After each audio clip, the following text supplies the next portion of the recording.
السلام عليكم ورحمة الله وبركاته. الحمد لله من سيئات أعمالنا من يهده الله فلا مضل له ومن يضلل فلا هادي له وأشهد أن لا إله إلا الله وحده لا شريك له وأشهد أن محمدا عبده ورسوله. கண்ணியத்திற்குரிய இல்லாமல்ல அல்லாஹு ஜல்ல ஷானஹு தஆலாவின் நல்லடியார்களே, இஸ்லாத்தின் ஆதாரம் இறைவனுடைய வஹி மட்டுமே என்ற தொடரிலே பல விஷயங்களை நாம் அறிந்தோம். அல்லாஹுடைய வேதம்தான் நமக்கு அல்லாஹ்விடமிருந்து அருளப்பட்டதுதான் நம்ம பின்பற்றத்தக்கது என்ற தலைப்பில் குர்ஆனும் ஹதீஸும் மார்க்க ஆதாரம் என்பதை அறிந்தோம். அதே போல ஹதீஸுகள் தேவையில்லை, குர்ஆன் மட்டும்தான் வஹி என்று சொல்வது எவ்வளவு பெரிய வழிகேடு.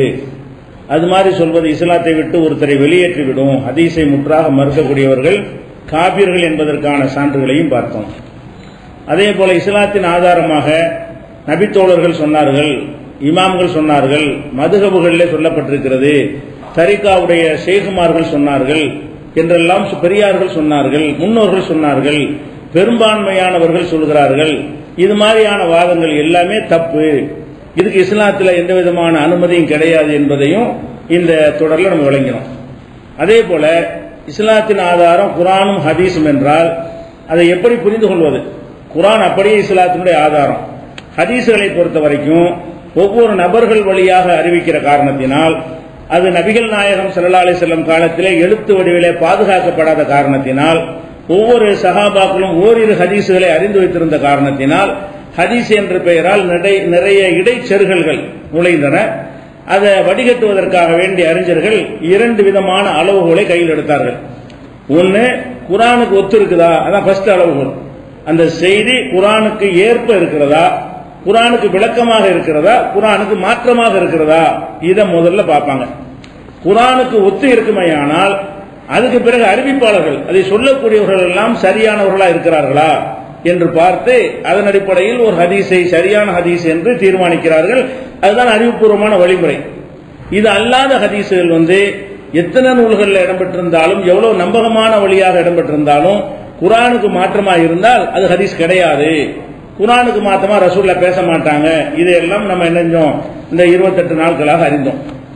இதுல இந்த வாதங்களை எடுத்து வைத்த பிறகு இதற்கு மறுப்பு சொல்கிறோம் என்கிற பெயர்ல பலவிதமான கேள்விகளை பலரும் நீங்கள் இணையதளங்கள் வழியாக, முகநூல்கள் வழியாக, வாட்ஸ்அப் வழியாக பரப்புவதெல்லாம் நம்ம கவனத்துக்கு வருகிறது.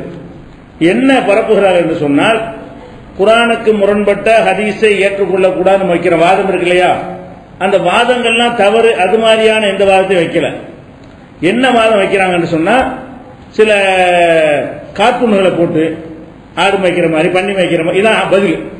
இதுக்கு பதில் எப்படி கொடுக்கறாங்கன்னு கேட்டா, இந்த ஹதீஸை சொன்னார்கள், இப்படி எந்த இமாமும் சொல்ல கிடையாது, அப்படி எந்த ரூலும் கிடையாது, இது வரைக்கும் அந்த ஆதாரம், அப்படி சொல்றதுக்கு பதிலாக தௌஹீத் ஜமாத்துடைய ஆட்கள் என்ன செய்யறது, பண்ணி வைக்கிற மாதிரி ஒரு மாதிரியா கார்ட்டூன் மாதிரி போட்டு முகத்தை மாற்றி இதெல்லாம் போட்டு சந்தோஷப்பட்டுக்கிறாங்க.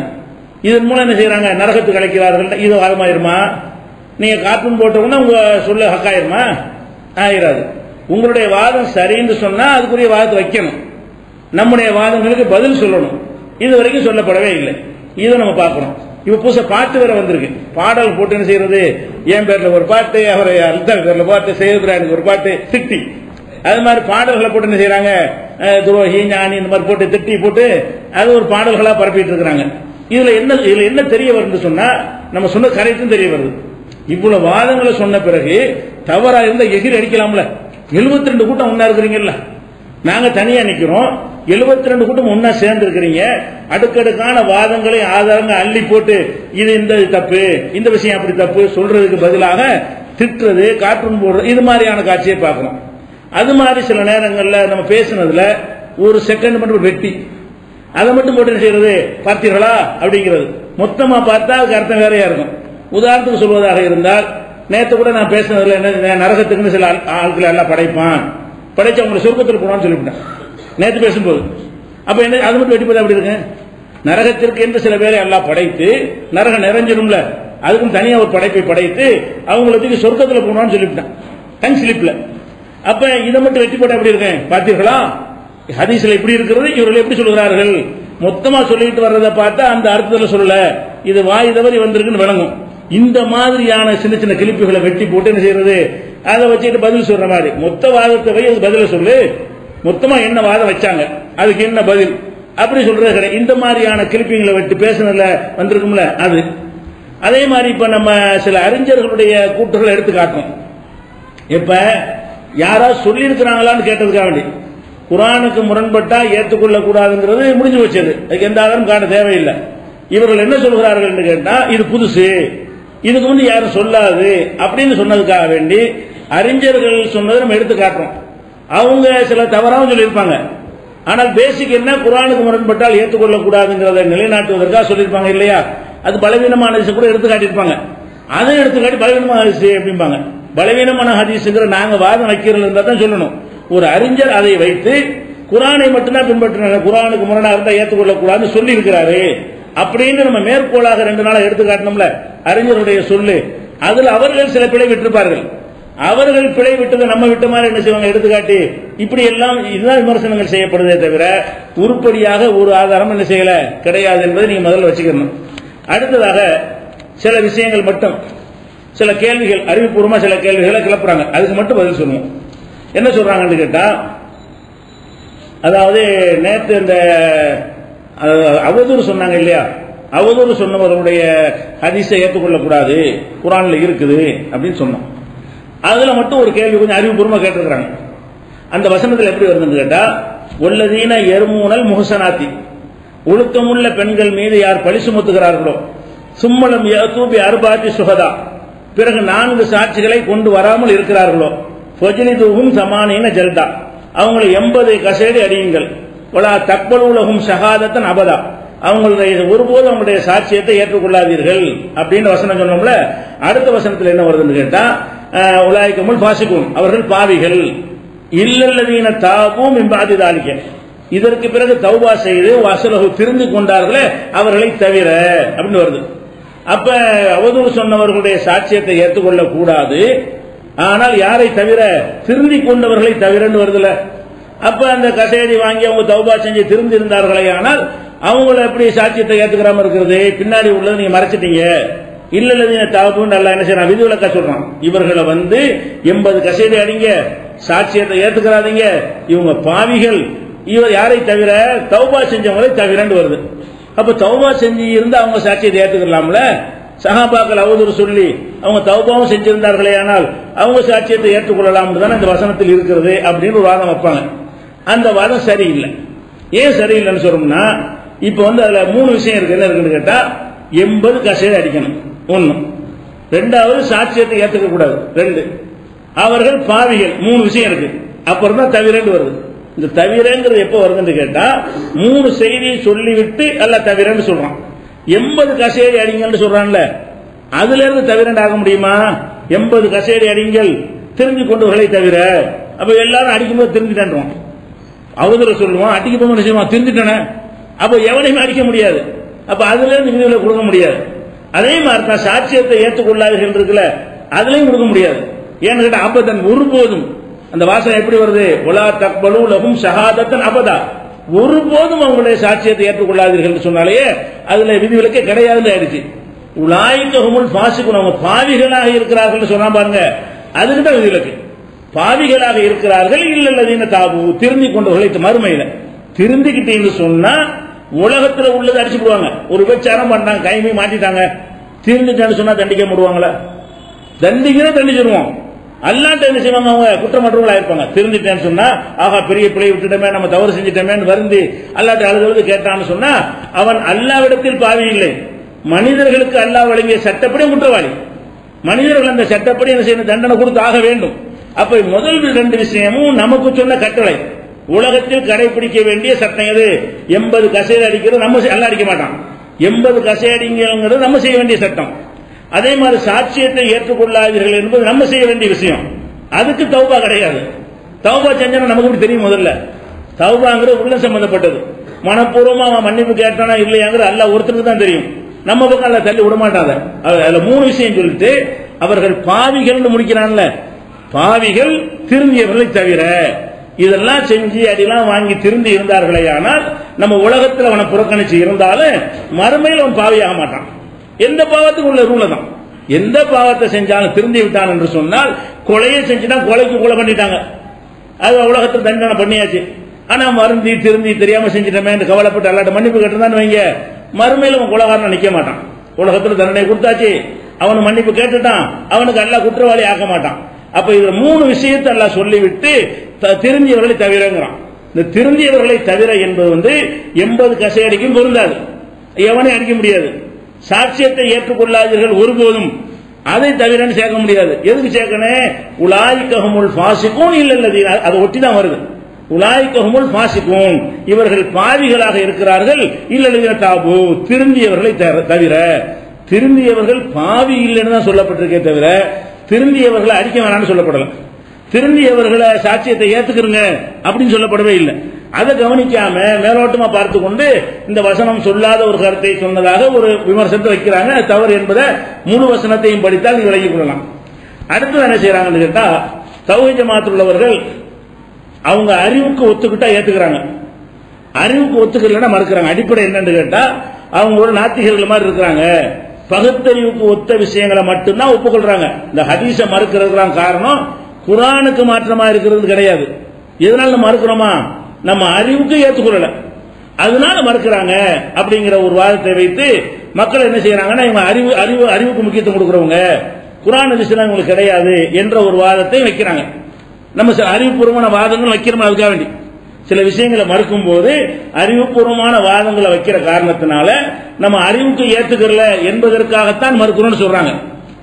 ஆனால் அறிவுக்கு முக்கியத்துவம் கொடுக்கிற விஷயத்துக்கு அறிவு தான் கொடுக்கணும். அறிவுக்கு முக்கியத்துவம் கொடுக்கப்படாத விஷயங்களுக்கு நம்ம கொடுக்கறது இல்ல. மறுமை நம்புறோமே, நம்ம அறிவுக்கு முக்கியத்துவம் கொடுக்கிறோம். யார் மறுமையை பார்த்தா நம்ம நம்புறோம். தௌஹீத் ஜமாஅத் மறுமை மறுக்குதா? சொர்க்கத்தை மறுக்குதா? சொர்க்கத்தை பாத்தீங்களா யாராச்சும்? அறிவுக்கு முக்கியத்துவம் கொடுத்தா என்ன செய்வோம்? இல்லைன்னு சொல்லிட்டு போயிருவோம். அப்ப ரசூலுல்லாஹ் அல்லாஹ்வுடைய தூதரானவர் நம்புறோமே, அது அறிவுக்கு முக்கியத்துவம் கொடுக்கிறோம். நம்பிக்கை, நபிகள் நாயகம் ஸல்லல்லாஹு அலைஹி வஸல்லம் சொன்ன எத்தனையோ ஆன்மீக மலக்குகள் இருக்கிறாங்க. மலக்குகள் நம்புறோமா இல்லையா? யார் பார்த்தா கொண்டாந்து காட்டுனா சொன்னோம். ஜின்னு நம்புறோமா இல்லையா? அறிவுக்கு முக்கியத்துவம் கொடுக்க எதுலன்னு கேட்டா, எது அறிவுபூர்வமான விஷயங்களும் இபாதத்து இல்லாம உலக சம்பந்தப்பட்ட விஷயங்களாக இருந்த கத்தரிக்காய்க்கு எல்லாமே தீரும் என்பது இது உலக சம்பந்தப்பட்ட விஷயம், அது தீரணும். தீரடி போய் அது மாதிரி தான் எடுத்துக்கிறோமே தவிர தயமம் செய்யறோம். காத்து பிரிந்தால் உழு செய்யறோம். காத்து பிரியறதுக்கு உழுக்கு என்ன சம்பந்தம்? காத்து எங்க பிரியுது? இவங்க மூஞ்சி கழுவணும் அப்படி நம்ம நினைச்சோமா? மார்க்கத்திலிருந்து அவ்வளவுதான். காற்று பிரிந்தால் உழு நீங்கி விடும். ரசூலுல்லாஹ் சொல்லிட்டாங்க. இதுல அறிவையா செலுத்தணும், இபாதத்துல செலுத்த மாட்டோம். இபாதத்து விஷயத்துல இப்ப கையை உயர்த்துறோம், அறிவை சிந்திச்சு ஏன் உயர்த்து அப்படியே சிந்திக்கிறோம். ரசூலுல்லாஹ் முடிஞ்சு வச்சுக்கிறார். நெஞ்சில கட்டுறோம், ஏன் கட்டுறோம்? அறிவு சிந்திச்சு நெஞ்சில கட்டுறது பொருந்தவில்லை அப்படியே நம்ம சொல்றோம். ரசூலுல்லாஹ் கட்டினா கட்டுறோம், கூணிக்கணும், நிமிடுறோம், எல்லாமே காலையில சாயந்தரம் வரைக்கும் பட்னியா கடவுள் நோம்புல எதுக்காக வேண்டி அறிவுக்கு முக்கியத்துவம் கொடுத்தோம். அதை இபாதத்து சம்பந்தம் என்று வந்தால் அதை அப்படி நம்ம ஏற்றுக்கொள்வோம். உலகத்து ரிசல்ட்டை பத்தி வந்தால் அது உலக சம்பந்தப்பட்ட விஷயமா இருக்கனால இதை ரசூலுல்லாஹ் சொல்லியிருப்பாங்களான்னு என்ன செய்வோம், பார்ப்போம். இப்படி எது அறிவை பயன்படுத்த வேண்டுமோ அதில் பயன்படுத்துகிறோமே தவிர அறிவுக்கு பொருந்தாதெல்லாம் ஏத்துக்கிறதா இருந்தா எவ்வளவு விஷயங்களை நிராகரிச்சுட்டு போயிருவோம். நம்ம பண்ணதே கிடையாது. குர்ஆனை காட்டி குர்ஆனுக்கு எதிராக இருக்குதுன்னு சொல்லி அது நிராகரிக்கிறோம். நடைமுறையை காட்டி, நடைமுறையில் உள்ளதை காட்டி அஜ்வா பெருச்சம்பளம் என்றால் விஷம் முறிக்காதுங்கிறீங்கல்ல, இந்தாங்க தின்னுங்க, முறிச்சு காட்டுங்க. இது உலக விஷயம் தானே. அஜ்வா பேரிச்சம்பளம் உலகத்தில் கிடைக்குது, அதை வாங்கி சாப்பிட்டா விஷம் ஒன்றும் செய்யாதுங்கிறீங்க. ரசூலுல்லாஹ் சொன்னதா சொல்றீங்க. இந்தாங்க அஜ்வா பேரிச்சம்பளம் தின்னுங்கன்னு ஒருத்தன் கேட்கறான், திருதுன்னு முழிக்கிறீங்க. அப்ப நம்ம என்ன செய்யறோம்? இது ஹதீஸ் கிடையாது. இதை இதுக்குள்ள அறிவு பயன்படுத்துவோம். ஏன் இது இல்லைன்னா அர்த்தம் எல்லா விஷயத்தை ஏத்துக்கிற மாட்டேன். அப்புறம் நீங்க இதை ரசூலுல்லாஹ் ஹதீஸ் நீங்க ஒரு முஸ்லீம் செய்ய தயாரா இல்ல, அப்படி ஏத்துக்குவாங்க வேண்டாம். ரசூலுல்லாஹ் ஹதீஸ்ங்கிறீங்க, ஒருத்தனாச்சும் திண்டு வெஸ்ட் குடிக்கலண்டா, ஒருத்தன் கூட வரலன்னு என்ன அர்த்தம்? யாரும் நம்பலன்னு அர்த்தம். நம்பாத ஒண்ணு என்ன ஹதீஸ் நீ தான் நம்பல. அஜிபா தின்ட்டா விஷம் ஒண்ணும் செய்யாதுங்கிறத நம்ம வெளிப்படையா சொல்லிவிடுறோமே தவிர அதை ஏற்றுக்கொள்ளணும் என்று சொல்கிறார்களே அவர்களும் தான் ஏற்றுக்கொள்ளவில்லை. ஒருவர் கூட இதை குடிக்க தயாரா வருவாங்களா? அப்ப இது மாதிரி விஷயங்கள் அறிவை பயன்படுத்துறோம். அறிவை அறவே பயன்படுத்த சொல்ல முடியாது. அறிவை பயன்படுத்தி தான் எல்லா ஆராய்ச்சிகளும் பண்ணி இருக்கிறார்கள். ஹதீசுகள் மசாயில்கள் எடுத்தாங்க, அறிவை பயன்படுத்தாமையா சிந்தனை வைத்தான் எடுத்துருக்காங்க. அப்ப சிந்திங்க நல்லா குர்ஆன்ல சொல்றாங்க. எதுக்கு சொல்றான்? அப்பலாம் எத்த தப்புறான குர்ஆனை சிந்திக்க மாட்டீர்களா? அப்ப சிந்திக்கிறது என்பது பாவம் மாதிரி அறிவை பயன்படுத்துகிறார்கள். எதுல பயன்படுத்துவாங்க? அறிவை பயன்படுத்துற விஷயங்களில் பயன்படுத்த வேண்டும். எதுல அறிவை பயன்படுத்தாமல் நம்ம நம்பிக்கை கொள்ள வேண்டுமோ, அல்லாஹ்வுக்கு நரகத்தோட அல்ல பேசினான்னு நேற்று சொன்னோம். சொல்லும்போது நான் என்ன சொன்னேன்? அல்லாஹ் நினைச்சு பேசும், அது மேட்டர் கிடையாது. அது நரகம் எப்படி பேசும்? நரகத்துக்கு நாக்கு இருக்கிறதா? நரகத்துக்கு அப்படி நான் கேட்டேனா? நரகத்தை நோக்கி அல்லாஹ் பேசினான்னு வர்றதை எப்படி சொன்னோம்? அல்லாஹ் சொன்னா எதுவும் பேசும், படைச்சவன். இது நம்பிக்கை. இதுல எங்க நம்ம அறிவை பயன்படுத்தணும்? அப்ப அறிவுக்காக வேண்டிதான் மறுக்கிறார்கள் என்று சொன்னா கொஞ்சம் நேரம் தக்க வைக்கலாம் என்பதற்காக வேண்டி இந்த வாதத்தை வைக்கிறார்கள். இது என்னது? தவறான வாதம். இதை புரிஞ்சுக்கணும். அடுத்து என்ன செய்யறாங்கன்னா, அனைவரும் சஹீஹான ஹதீஸ் ஏத்துக்கிட்டாங்களாம் இவ்வளவு காலமா. அப்படியான ஒரு ஹதீஸ குர்ஆன்ல முரண்படு நீங்க மறுத்தீர்களே, ஆனால் அனைவரும் ஏற்றுக்கொண்ட ஒன்றை மறுப்பது நம்ம மறுமைக்கு பாதுகாப்பா இருக்குமா? சில ஹதீசுகளை முந்தைய காலத்தில் மறுக்காமல் பிந்தைய காலத்தில் மறுக்கிறோம். சில ஹதீசுகளை முந்தைய காலத்தில் அது தவறுன்னு சொல்லாம இருக்கிறாங்க. ஆனா நமக்கு தெரியும் இது குர்ஆனுக்கு மாத்தம், இது இஸ்லாமிய அடிப்படை பேசிக்கே மாத்தமா இருக்குது அப்படின்னு சில ஹதீஸை மறுக்கிறோம்ல. இதுல என்ன கேள்வி வைக்கிறாங்கன்னா, 14 நூற்றாண்டாக சரி கண்டு வந்திருக்கிறார்கள். 14 நூற்றாண்டாக அதை யாருமே குர்ஆனுக்கு மாத்தம்னு சொல்லல. நீங்க சொல்வதை ஏற்றுக்கொள்ள எப்படி ஈமானுக்கு பாதுகாப்பாகும் அப்படின்னு சொல்றாங்க. நம்ம என்ன கேட்கிறோம்னா, இது 14 நூற்றாண்டு விட்டுருவோம்.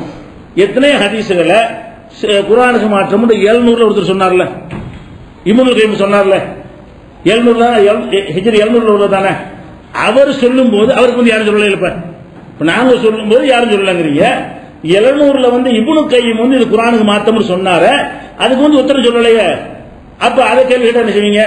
இப்னுல் கய்யிம் போய் இது வரைக்கும் ஒருத்தர் சொல்லா நீங்க சொல்றீங்க அப்படின்னு கேட்க முடியுமா? யாரு சொன்னாலும் அவருக்கு ஒருத்தர் சொல்லாதானே இருக்கு. இஸ்மாயில்ங்கிறது இப்ராஹிம் நபிய நரகத்தில் தூக்கி போடுவாங்கல்ல, இப்ராஹிம் வாப்பாக, அந்த ஹதீஸை மறுக்கிறார்ல, அவர் தானே மறுக்கிறாரு. அவருக்கு முந்தைய ஒருத்தர் மறுக்கலையே. அப்ப அவர் மறுக்கிறதுக்கு முன்னாடி யாரும் மறுக்காத காரணத்தினால் அவர் மறுத்திருக்க கூடாது நீங்க சொன்னீங்களா? குர்ஆனுக்கு மாத்தம் ஒருத்தர் கண்டுபிடிச்சு முதல் நூற்றாண்டுலையும் மறுத்திருப்பாரு, 2ஆம் நூற்றாண்டுல ஒருத்தர் மறுத்திருப்பாரு ஒரு ஹதீஸ, 3ஆம் நூற்றாண்டுல வேற ஒரு ஹதீஸ வேற ஒருத்தர் மறுத்திருப்பாரு. நம்ம என்ன பாக்குறோம்? முன்னாடி மறுத்தாங்களான்னு பார்த்தா எவனும் ஆய திறக்க கூடாது. முன்னாடி மறுத்தாங்களான்னு பார்த்தா ரசூலுல்லாஹ் காலத்துக்கு கூட எவ்வளவு உண்மையாயிர வேண்டியதான். அப்ப நபிகள் நாயகம் ஸல்லல்லாஹு அலைஹி வஸல்லம் காலத்தில் 14 நூற்றாண்டுகளாக ஒவ்வொரு காலகட்டத்திலும் ஒவ்வொரு ஹதீஸை காட்டி இது குர்ஆனுக்கு மாத்தம், இதை ஏற்றுக்கொள்ள முடியாது என்று அறிஞர்கள் சொல்றாங்க. 1000 வந்தவங்க வரைக்கும் சொல்றாங்க. முல்லாலிக்காரி 1000 உள்ளவரே சொல்றாரு குர்ஆனுக்கு மாத்தமா இருந்தா ஏத்துக்கிற மாட்டான்னு. சில ஹதீஸ்களை மூலாத் முல்லாலிக்காரின்னு ஒரு நூல் இருக்கிறது, இட்டு கட்டப்பட்டவைகள் அவரும் எழுதியிருக்கிறாரு. 400 வருஷத்துக்கு முந்தினவர் அவர் வரைக்கும் தான் மறுத்திருக்கிறாரு. அவர் மறுத்த பல விஷயங்கள் அதுக்கு முந்தி மறுக்கல. நம்ம என்ன பார்க்கணும்? மறுக்கிறதுக்கு காட்டுற ஆதாரம் சரியா இருக்கா? குர்ஆனுக்கு மாத்தம் மறுக்கிறார்ல, உண்டா? எந்த குர்ஆனு, எந்த ஹதீஸ் கரெக்டா இருக்கா ஏற்றுக்கொள்ளலாம். இதுதான் பார்க்கணுமே தவிர இதுக்கு முந்தி சொன்னதுதான் பாதுகாப்புன்னு நினைச்சீங்களே. ஆனால் அப்ப ஒவ்வொருத்தர் சொன்ன தப்பா போயிடும். இப்னுல் கய்யிம் சொன்ன தப்பு. ஏன் 700 வருஷமா ஹதீஸ் ஒத்துக்கொண்டிருந்த விஷயத்தை அவர் மறுத்தாரு. இப்னுல் கய்யிம் மறுத்திருக்கிறார். 7 நாள்ல உலகத்தை படைச்சான்னு வரக்கூடிய ஹதீஸ் முஸ்லிம்ல வருது. 6 நாளில் அல்லாஹ் படைச்சதா சொல்றான். 7 நாளில் படைத்ததாக வரக்கூடிய முஸ்லிம்ல வர்ற ஹதீஸ் தவறு, குர்ஆனுக்கு மாத்தம்னு சொன்னாரு. அவருக்கு முந்தைய சரின்னு எல்லாம் வச்சிருந்தாங்க. இப்னு தய்மியா சொல்வதற்கு முன்னாடி எல்லாரும் சரிண்டாங்க. அவர்கிட்ட போயிட்டு இத்தனை வருஷமா இருந்தா நம்ம பாதுகாப்பு, நீங்க சொன்ன நாங்க ஏத்துக்க முடியுமா? நீ இப்னு தய்மியா காலத்துல வாழ்ந்தா அப்படி சொல்லியிருப்பாங்க. இந்த கேள்வி கேட்கிறாரு. இப்னு தய்மியா காலத்துல வாழ்ந்தா நீ தான் முத சொல்ற, 700 வருஷமா யாருமே சொல்லலையா? இப்படி போய்கிட்டு இது அறிவுபூர்வமான வாதமா? இப்படி கேட்கலாமா? சொல்ற வாதம் குர்ஆனுக்கு ஒத்துருக்கான்னு பாருங்க. குர்ஆனுக்கு மாற்றம் நாங்க சொல்றோம்ல, நீ கண்ண மூடி நம்ப வேணாம். மாத்தம் உங்களுக்கு படுதா? குர்ஆன் இந்த கருத்தை சொல்லுது, இந்த ஹதீஸ் இந்த கருத்தை சொல்லுது. ரெண்டு மோதுதா இல்லையா? மோதுனா ரெண்டை ஏத்துக்க முடியும் ஒரு மனுஷனால. மோதக்கூடிய ரெண்டையும் ஏற்றுக்கொள்ள இயலுமா? ரெண்டு முரண்பட்டால் இதை ஏத்து அதை உடனும், அதை ஏத்து இதை உடனும். முரண்பட்ட ரெண்டை ஏத்துக்க முடியாது. எந்த மனுஷனாலையும் முரண்பட்ட இருக்கிறான் இல்லை சொல்ல முடியாது. வரும் வராது சொல்ல முடியுமா? வரண்டா வரும் வராது வராது ஒண்ணுதான் சொல்ல முடியும். அப்ப முரண்பட்ட இரண்டை ஏற்றுக்கொள்ளுதல் என்பது உலகத்துல எந்த காலத்திலையும் நடக்க முடியாத ஒரு விஷயம். அல்லாஹ் அப்படி படைச்சிருக்கிறான். எந்த மனிதனுடைய மூளையும் ஒத்துக்கொள்ளாது. அப்ப அந்த மாதிரி இருக்கும் பொழுது நீங்க என்ன பார்க்கணும்னு கேட்டா, இத்தனை வருஷமா சொன்னா நீங்க பார்க்காதீங்க. சில அந்த அடிப்படை எல்லாம் சொல்லிட்டாங்க. இத்தனை வருஷமா குர்ஆனுக்கு மாத்தமாக இருந்தால் ஏற்றுக்கொள்ள கூடாதுங்கிற அடிப்படையை சொல்லிட்டாங்க. ஒரு ஹதீஸை பார்க்கும்போது அவங்க மாற்றமா தெரியல, அடுத்த நூற்றாண்டுல வர்றது மாற்றமா தெரிகிறது. அந்த உசூலை முன்னோர்கள் வைத்து அந்த உசூலை வைத்துக் கொண்டு அவர் பார்க்கிறாரு, பச்சையா மாத்தமா இருக்குது. மாலிக் இமாம் சொன்னார்ல, மாலிக் இமாம் வந்து யாருமே மறுக்கல. எது மறுக்கல? வயசான ஆளுக்கு ஹஜ்ஜிக்கு பதிலாக மகளை ஹஜ்ஜி செய்ய சொல்லுவாங்கல்ல, தள்ளாத கிழவனா இருக்க வேண்டி, அதை மாலிக் இமாம் மறுத்தாங்க. அவருக்கும் ஒருத்தர் மறுக்கல. மாலிக் இமாமுக்கு வந்து அந்த ஹதீஸ் சேர்க்கப்பட்டிருந்துச்சு, இவர் வந்து முதல்ல மறுத்துவிட்டாரு அப்படின்னு சொல்ல இயலுமா? இது வாதம், இது முட்டாள்தனமான வாதம். அறிவுடையவர்கள் இந்த வாதத்தை வைக்க மாட்டாங்க. இன்னும் சொல்ல போனா எங்களுக்கு பின்னாடி மறுப்பார்கள். எங்களுக்கு பின்னாடி வர்ற மக்கள் கூட நாங்கள் எங்களுக்கு கண்ணுக்கு படாம அது குர்ஆனுக்கு முரண்படலன்னு சொல்லி நாங்களே பயானா செஞ்சுட்டு போன ஹதீஸ்களை எங்களுக்கு பின்னாடி வரக்கூடிய அறிஞர்கள் பார்த்து அதுல ஒன்று ரெண்டு என்ன செய்யும், இந்த வசனத்துக்கு மாத்தமா இருக்குது, முன்னோர்கள் கவனிக்காம இருந்துட்டாங்கன்னா அது எங்கள் மீது சொல்ற பழி கிடையாது, அது சந்தோஷம். அப்படிதான் சொல்ல வேண்டும், அப்படிதான் சொல்வார்கள். அப்படி சொல்வதை யார் நம்ம அந்த காலத்தில் வாழ்ந்து சந்தோஷம் தான் படுவோம், கண்டுபிடிச்சு சொன்னாங்களே சொல்லி. அதனால இதை ஒரு வாதமாக என்ன செய்யறாங்க, வைக்கிறாங்க. அடுத்து என்னன்னு சொன்னா இன்னொரு கேள்வி, இதெல்லாம் அந்த இணையதளங்கள்ல கேட்கறீங்க, இந்த ஒரு மாச பயானை வைத்து இணையதளங்கள்ல அப்படி பரப்புறாங்கல்ல, அதுக்கு என்ன பதில்? ஒரு வார்த்தை மொத்தமாக சொல்ல மாட்டாங்க, ஒட்டுமொத்த வாதமும் வைத்துக் கொண்டு வரிக்கு வரலாம் அத்தனை ஆயத்துக்கு அத்தனை ஹதீஸுக்கும் பதில் கிடையாது. இடக்கு முடக்க என்ன ஒன்று கேட்டு விடுறது, அது ஒரு கொண்டு சுத்திட்டே வரும், இதுக்கு அந்த மாதிரி கேட்கிற கேள்வி தான் இதெல்லாம். அடுத்த ஒரு கேள்வி என்ன செய்யறாங்கன்னா, நீங்க உங்க அறிவுக்கு குர்ஆனுக்கு மாத்தம்ங்கிறீங்க. இது ரசூலுல்லாஹ்வுக்கு சூனியம் செய்யப்பட்டது இருக்கு. ரெண்டு விஷயத்துல ரசூலுல்லாஹ்வுக்கு செய்ய விஷயம், ரெண்டு விஷயத்துல மாற்றம்ங்கிறோம். என்ன ரெண்டு விஷயம்? ஒன்னு வந்து அநியாயக்காரங்க தான் ரசூலுல்லாஹ்வுக்கு சூனியம் செய்யப்பட்டது சொன்னாங்க அப்படின்னு குர்ஆன் சொல்லுது. அப்ப ரசூலுல்லாஹ்வுக்கு சூனியம் செய்ததாக சொல்வது அநியாயக்காரனை சொல்லுவான், தவறு இல்லைங்கிற கருத்து தருது. அதே மாதிரி ரசூல் ஸல்லல்லாஹு அலைஹி வஸல்லம் அவர்கள் சூனியம் செய்யப்பட்டு மனநோய்க்கு ஆளானார்கள். மனநோய்னா என்ன? செஞ்சதை செய்யலைன்றாங்க. ஒரு தடவை சொன்னா மறதி, இதுவே நீடிச்சால் மனநோய். ஒரு விஷயத்தை நம்ம சாப்பிடலன்றுவோம், நான் கொடுக்கலன்றுவோம், கடனை வாங்கிட்டு வாங்கலன்றுவோம். இது ஒரு தடவை சொல்லுவோம், ரெண்டு தடவை சொல்லுவோம். வாங்குற எல்லா கடனையும் இல்லைன்றான்னா நோயின்னு அர்த்தம். திண்டு எப்ப என்னைக்கு தான் சாப்பிடலங்கிறான், மத்தியானம் நல்லா சாப்பிட்டு வர்றான், சாப்பிட்டே இல்ல, அடுத்த நாள் கடை இல்லைங்கிறான். நம்ம கண்ணால பார்த்து சாப்பிட்ட அடுத்த நாள் வந்து இல்லைங்கிறான். அப்ப எப்ப பார்த்தாலும் சாப்பிட்டு மட்டும் மறந்து போயிடும். அப்படி மறக்குமா? நோய் தான். அது மட்டும் தனியா மறக்காது. அப்படி இருந்தால் அதுல ஏதோ ஒரு கோளாறு இருக்குது, மறதி இருக்குது, மறதிங்கிற நோய், அல்சீமர்ங்கிற ஒரு நோய் இருக்குது அப்படின்னு கண்டுபிடிக்கிறாங்க. ஒன்னு ரெண்டு மறக்கிற பிரச்சனை இல்ல. இப்ப ரசூல் ஸல்லல்லாஹு அலைஹி வஸல்லம் நீங்க சொல்ற ஒரு தடவை மறந்ததா? ஒரு தடவை மறந்தா யூத யாஞ்சன் எல்லாருக்கும் வந்துரும். அது கேட்டா சாதாரண மறதி. அட சாதாரண மறதிக்கு என்ன சூனியம் வைக்கணும்? சும்மா வரமாடாது. நான் கேட்கிறேன், சாதாரண மறதியா? அது ரசூலுல்லாஹ்வுக்கு வந்தது மனைவி மாற்றில் போகாமலே போனதா நினைப்பார்கள், போய்விட்டு போகல நினைப்பார்கள். குளிப்பு கடமை யார் பண்றது? அந்த மாதிரி விஷயம். அந்த விஷயத்தை ரசூலுல்லாஹ் மறந்து ஒன்னு ரெண்டு பேர் மனுஷனுக்கு வரும்ல, அப்படியான மறதி. அப்படியான மறதியே சூனியங்கிற அப்படி அப்படியான மறதி உனக்கு வரும் எனக்கு வருமே. இது அப்படியான மறதி இல்ல, சூனியத்தினால் இப்படியே நடந்துகிட்டே இருக்குது. இது மனநோய்கிறோம். மனநோய்ங்கிற வார்த்தையை அவங்க சொல்லல. இதுக்கு அர்த்தம் என்னன்னா, தினம் இப்படி நடந்துகிட்டு என்ன அர்த்தம்? அடிக்கடி நடந்தா என்ன அர்த்தம்?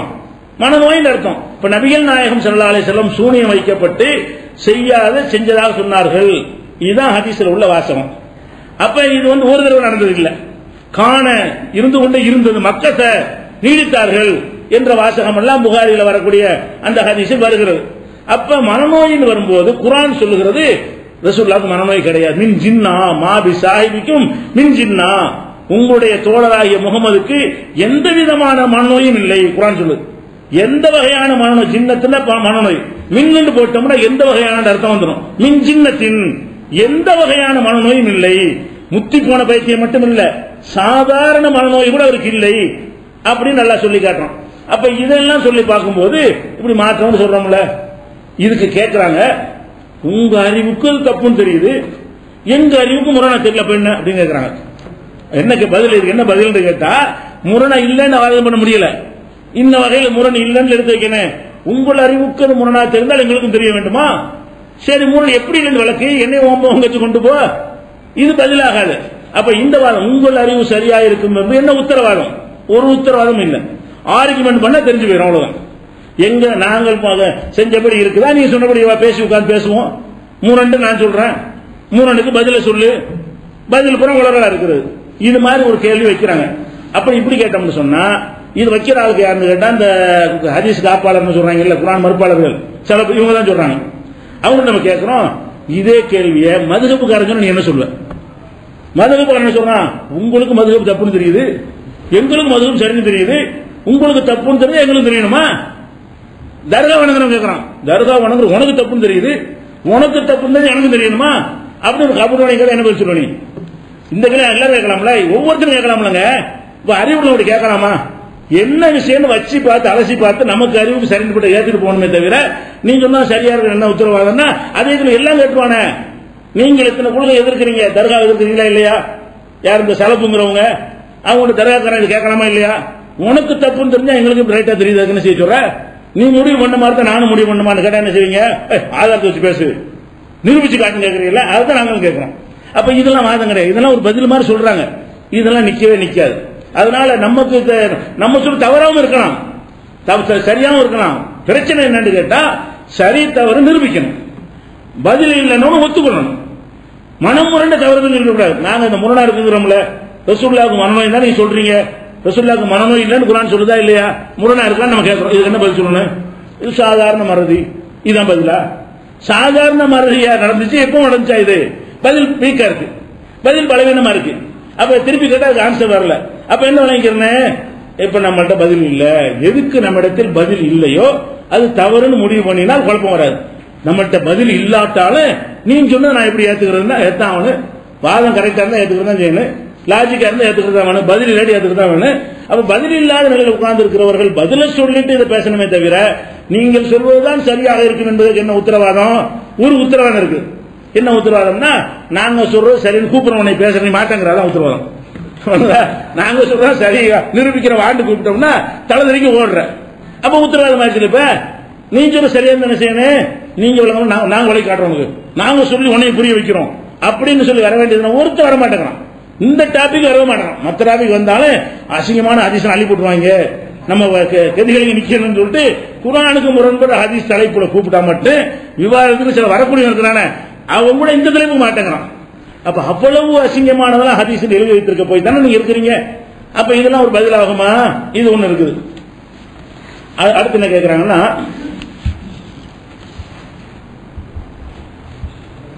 அதுக்கு சொன்னாங்க, அதாவது இப்ப தர்காவுக்கு போகாம மதுஹபெல்லாம் விட்டுட்டு தொழுகை நோம்பெல்லாம் செஞ்சுட்டு ஏகத்துவங்கள் இருக்கிற ஒரு சகோதரர் வந்து புகாரியில் அந்த ஹதீஸ் இருக்கிறது என்பதற்காக சூனியத்தை நம்பினால் அவர் குற்றவாளியா?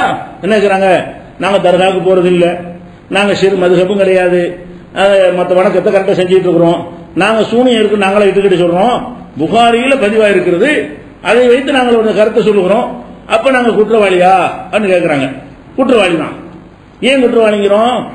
இதே மாதிரி அவங்க பண்ணல. கபூர் நீங்க என்ன செய்வான்னு கேட்டா, நாங்க புகார்ல ஒரு ஹதீஸை பார்த்தோம். என்ன ஹதீஸை பார்த்தோம்? யார் என்னுடைய அவுலியாக்களை பகைத்துக் கொள்கிறார்களோ அவங்களுக்கு நான் எதிரியாயிருவேன் நல்லா சொல்லியிருக்கிறான்.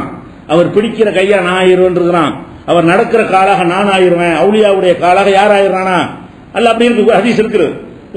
எதகுள்ளது எபுது சுபிகா, எதை கொண்டு பிடிப்பானோ அந்த கையாக நான் மாறிவிடுவேன், அவன் நடக்கின்ற காலாக நான் மாறிவிடுவேன் நல்லா சொல்றான். அப்ப அவுலியா தான் அல்லாண்டு ஆயிடுச்சு. அவுலியா கை அவர் கை கிடையாது, அல்லாவுடைய கை, அவுலியாவுடைய காலு அல்லாவுடைய காலு அப்படின்னு ஒரு ஹதீஸ் வருதுன்னு சொல்லி கபூர் வணங்கி நாங்களும் இந்த ஹதீஸில் இருக்குது என்பதற்காக வேண்டி அவுலியா வணங்கினா இப்படி குற்றம் அவனுக்கு என்ன சொல்வது?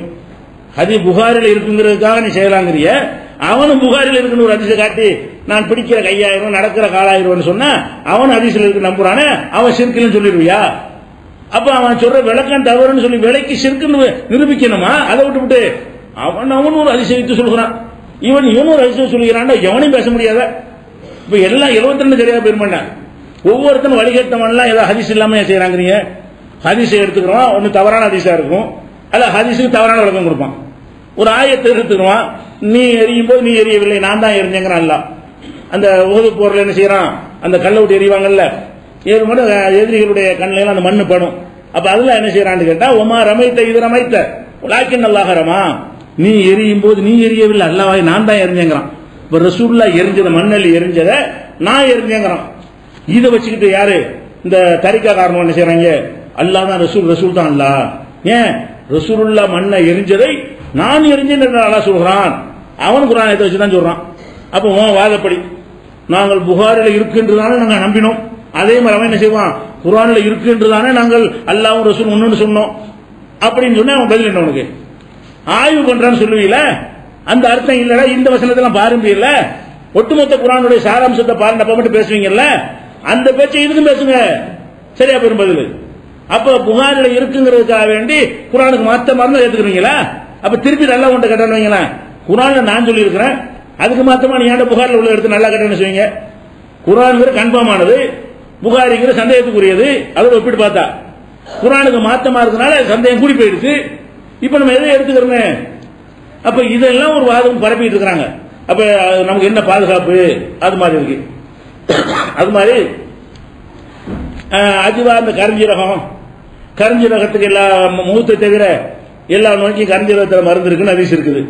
அதே மாதிரி அஜிவாங்கிற பேரிச்சை பழம் சாப்பிட்டா விஷம் ஒன்றும் செய்யாது. இது ரெண்டும் பொய்யான அதிகம் நம்ம சொல்றோம். அது புகார்ல இருந்தாலும் சரி, முஸ்லீம்ல இருந்தாலும் சரி, பொய்யான அதிகம் சொல்றோம். ஏன் பொய்ங்கிறோம்? அது இப்னு கைம் சொன்ன மாதிரி, அறிஞர்கள் சொன்ன மாதிரி, உசைமின் சொன்னாரு, இப்ப இருக்கிற அறிஞர் கண்ணு முன்னாடி அறிவுக்கு மாத்தமா இருக்குது, சிந்தனைக்கு எட்டலண்டு. அதன் அடிப்படையில் கரிஞ்சீரகத்தை எல்லா நோய்க்கும் கொடுத்தா நீ தீருமா? தீராது. அதே மாதிரி பேரிச்சம் அஜிவா பறிச்சு விட்டு விஷத்தை குடிக்க முடியுமா? முடியாதுங்கிற காரணத்தினால இது ஒருத்தருமே செய்ய மாட்டேங்கிறீங்க. ரசூல்லா சொல்லணும், உள் மனசு உங்களுக்கு சொல்லுது. ரசூல்லா சொன்னது உங்களுக்கு நம்பிக்கை இல்ல. நம்பிக்கை இருந்தா நான் குடிக்கிறேன்னு வந்திருக்கேன் யாராச்சும். ரசூல்லா சொன்னது உங்களுக்கு நம்பிக்கை இருந்தால் என்ன செய்யணும்? அஜிவா பழம் சாப்பிட்டா விஷம் ஒண்ணு ரசூல்லான்னு சொன்னாங்க, கொண்டாட விஷத்தை, கொண்டாட அஜிவாவை அப்படின்னு நீ செஞ்சிருக்கணுமா இல்லையா? அப்ப உன் மனசுக்குள்ளேயே அது தவறுன்னு தெரிகிறதுன்னு சொல்லி வாதம் வைக்கிறோம். இதனால நீனும் நம்பலப்பா, நானும் நம்பல. நீ நம்பாம இருந்துகிட்டு என்ன செய்யற? நம்பணும்னு போய் சொல்ற. நாங்க நம்பாம இருந்து நம்பலன்னு சொல்றோம். நாங்க அதை நம்பலங்கிறது வாயும் சொல்லுது, உள்ளமும் சொல்லுது. உன்னுடைய நிலை என்னன்னு கேட்டா வாயினால நம்புறோங்கிற, செஞ்சு காட்டா நான் முடிக்க மாட்டேன் அப்படின்னு சொல்ற. அப்போ நீ நம்பலப்ப. இதை சொன்ன உடனே அதுக்கு என்ன செய்யறாங்கன்னா, அப்படின்னா குர்ஆன் வசனத்தை ஓதினால் குணமாவும் சொல்லப்படுது. எல்லாரும் குணமாயிருமா? பாத்தியா ஓதினா கேள்வி. குர்ஆன் ஓதினா குணமாவும் இருக்குல்ல, குர்ஆன் ஓதினால் குணமாவும் இருக்கிறது. அப்ப குர்ஆன் ஓதி குணமாகாம போயிட்டு விஷக்கடி போயிரும் இருக்குது. ஓத்துனது விஷ கடிச்ச உடனே அல்ஹம்துலில்லா ஓதுறோம், விஷக்கடி இறங்கல, இப்ப குர்ஆன் பொய்யாயிருமே? இது கேள்வி. இது அறிவுரை வேணா கேட்பானா? அட இது மெட்டீரியல்ங்கிறது அந்த பொருளுக்கு அந்த சக்தி இருக்குன்னு அர்த்தம். ஓதுதல் என்பது இஹ்லாஸை பொறுத்து, ஓதுற நம்பிக்கையை பொறுத்து. அல்ஹம்துலில்லாஹ் நான் ஓதுறேன், நான் ஒரு காசுக்கு ஓதுறேன், அதுல என்ன பவர் இருக்கும்? ஓதுதல் என்பது ஈமானை பொறுத்த ஒரு விஷயம். அது ஒருத்தன் ஓதி குணமாகலன்னா அதுக்குரிய முறையில் ஓதலன்னு சொல்லிட்டு போயிடலாம். கரைஞ்சின ஒரு பொருள் அதுல இருக்குங்கிற டெஸ்ட் பண்ணலாம். அல்ஹம்துலில்லாஹ் டெஸ்ட் பண்ணுவியா நீ? அல்ஹம்துலில்லாஹ் லேப்ல கொடுத்து இல்ல என்னென்ன இருக்குன்னு டெஸ்ட் பண்ணி எடுத்துருவியா? அப்ப டெஸ்டுக்கு உள்ள விஷயத்திற்கும் டெஸ்ட் பண்ண முடியாத விஷயத்துக்கும் கம்பேர் பண்ணலாமா? அல்ஹம்துலில்லாஹ் ஓதினால் குணமாகும், அதை ஓதினால் குணமாகும், எல்லாமே நோய் நிவாரண ரசூலுல்லாஹ் சொல்லி தந்தாங்க. அது எல்லாத்துக்கும் என்ன அர்த்தம்? அந்த முறையில் ஓதி அந்த இஹ்லாஸோட இருந்து எல்லாம் கரெக்டா இருந்தால் குணமாகும் அர்த்தமே தவிர அந்த சூறா எவன் சொன்னாலும் எப்படி ஓதினாலும் குணமாகும் நாங்க சொல்றோம் இல்ல. அப்ப நீ இந்த கரிஞ்சீரகத்தையும் அஜிவாவையும் கொண்டு அதுல கொண்டு எப்படி ஜாயின் பண்றது? அது போக அல்ஹம்துலில்லாஹ் ஒருத்தன் தண்ணியில ஊதுறான், டெஸ்ட் பண்றோம். ஒருத்தன் அறிவுட்ட முட்டா பேருந்து ஓதி தண்ணியில ஊதுறான், ரெண்டையும் டெஸ்ட் பண்றோம். இருக்குமா? ஒரே ஒருத்தன் நடுவில் ஊதிந்தாண்டா டெஸ்டுக்கு நிக்கிற விஷயம் இல்ல. அது நம்பிக்கை, ஈமான் சம்பந்தப்பட்ட விஷயம். அது இது ஈமானா? இது உலக விஷயம். அஜிவா கரிஞ்சீரகம் உலகத்தில் கிடைக்கிற ஒரு பொருள். அதை டெஸ்ட் பண்ணி ஒவ்வொருத்தனும் பார்த்துக்குவான். இது மூமின் மட்டும் உள்ள விஷயம்.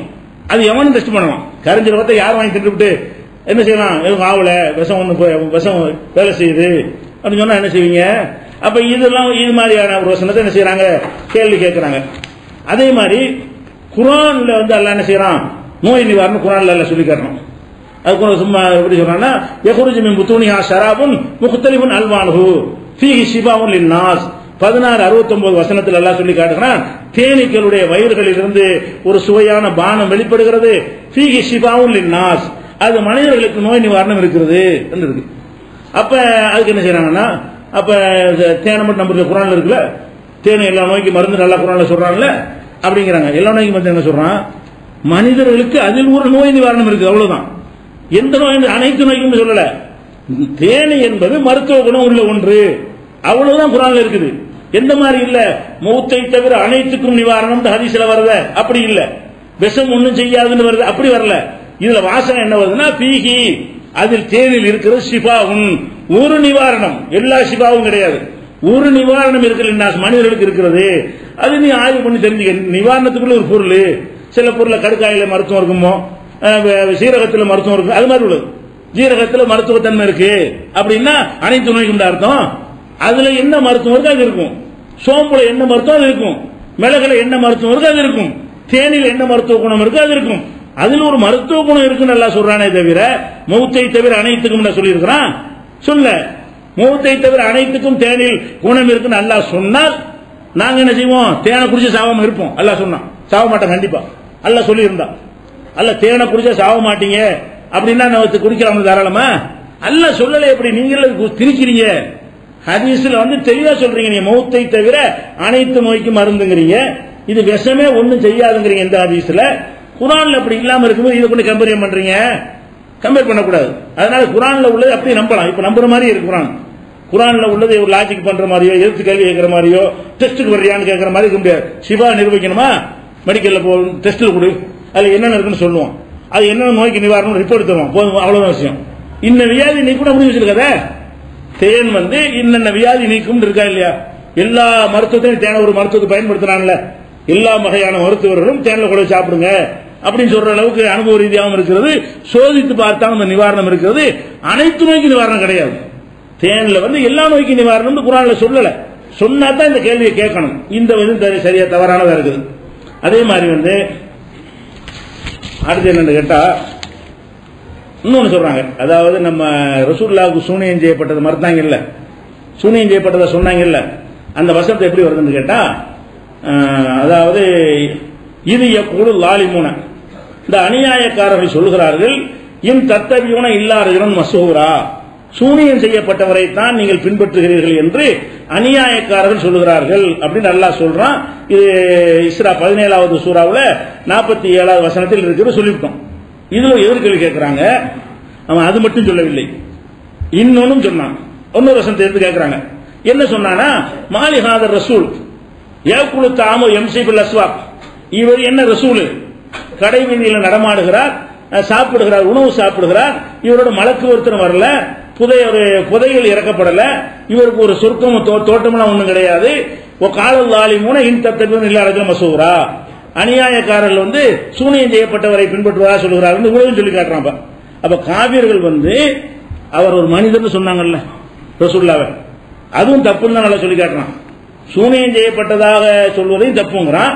இந்த வசனத்தில் இது 10வது ஃபுர்கான்ங்கிற அத்தியாயத்தில் 7-8 இருக்கிறது. அதாவது ரசூல் ஸல்லல்லாஹு அலைஹி வஸல்லம் அவங்கள சூனியம் செய்யப்பட்டவன்னு சொன்னான். அடுத்து என்ன செஞ்சான்னா, நீ ஒரு மனிதர் கடவுளில் நடமாடுற அப்படின்னு சொன்னான். இப்ப நம்ம ரசூலுல்லாஹ் மனிதர் நம்ம சொல்றோம், நம்மளும் தானே சொல்றோம். நம்ம சொன்னா அந்த குர்ஆனுக்கு மாத்தமாமான்னு இருக்கிறான். எப்படி கேள்வி? இதுக்கு பதில் சொல்றதுக்கு பதிலாக எதிர்கேள்வி என்ன கேட்கிறாங்கன்னா, சூனியம் செய்யப்பட்டதாக சொல்லக்கூடாதுங்கிறீங்க. சரி, ரசூலுல்லாஹ் மனிதர்னு அவன் சொல்லியிருக்கான், யார் எதிரி சொல்லியிருக்கான், நீங்களும் மனிதர்னு சொல்றீங்க. அப்ப நீங்களும் காபிர் சொன்ன மாதிரி தானே பேசுறீங்க. இதுக்கு என்ன பதில் எதிர்கேள்வி கேட்கிறானே தவிர இதுக்கு ஆன்சர் சொல்லல. சூனியம் செய்யப்பட்டதாக சொல்வது குர்ஆனுக்கு மாற்றமா இருக்குன்னு வாதம் வைக்கிறோம்ல, அதுக்கு பதில் சொல்லல. ஆனால் அதுல என்ன நுணுக்கத்தை விளங்கலன்னு கேட்டா, ரசூல் ஸல்லல்லாஹு அலைஹி வஸல்லம் நாமளும் மனிதருங்கிறோம், அவனும் மனிதருங்கிறான். என்ன அர்த்தத்தில் அவன் சொல்றான்? நம்ம மனிதருங்கிறோம், இறைவன் இல்லைங்கிற அர்த்தத்தில்.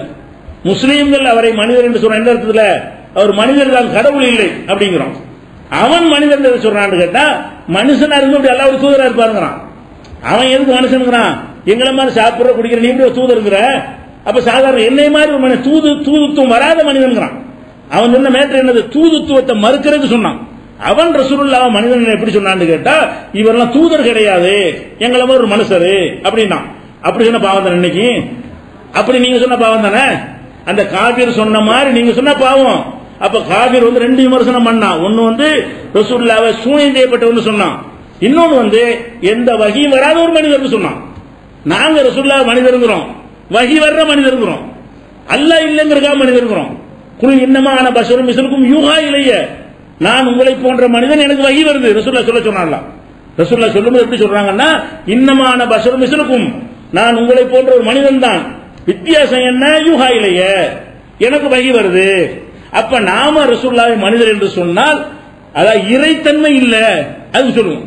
முஸ்லீம்கள் ரசூலுல்லாஹ் மனிதன் சொல்றது என்ன அர்த்தத்தில் சொல்லுவோம்னா, கடவுள்லாம் கிடையாது, அல்லாஹ்ட்ட கேட்கிறவங்க கேட்கிறாதீங்க, அவங்க மனிதரும். அவன் மனிதன் சொன்னா தூதரை இல்லைங்கிறது சொல்றான்.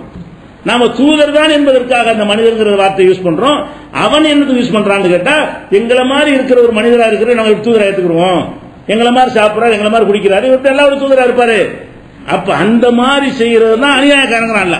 அப்ப அநியாயக்காரன் ரசூலுல்லாஹ் பத்தி 2 குற்றச்சாட்டு வைக்கிறான். ஒன்னு, இவர் எங்களை போன்ற மனிதர் தானே தவிர தூது செய்தி வருகிற மனிதர் இல்லை, அல்லாஹ்விலிருந்து செய்தி வாங்குற மனிதர் கிடையாது, தூதர் இல்லை, எங்களை மாதிரி மனிதர், தூதர் இல்லாத மனிதர் அப்படின்றான். அதே மாதிரி சூனியம் செய்யப்பட்டவர்ங்கிறான். 2 அநியாயக்காரன், 2 அநியாயம் தானே. ரெண்டுமே அநியாயமா? நம்ம அந்த மாதிரி சொல்லக்கூடாது, நீங்களும் சொல்லக்கூடாதுல்ல.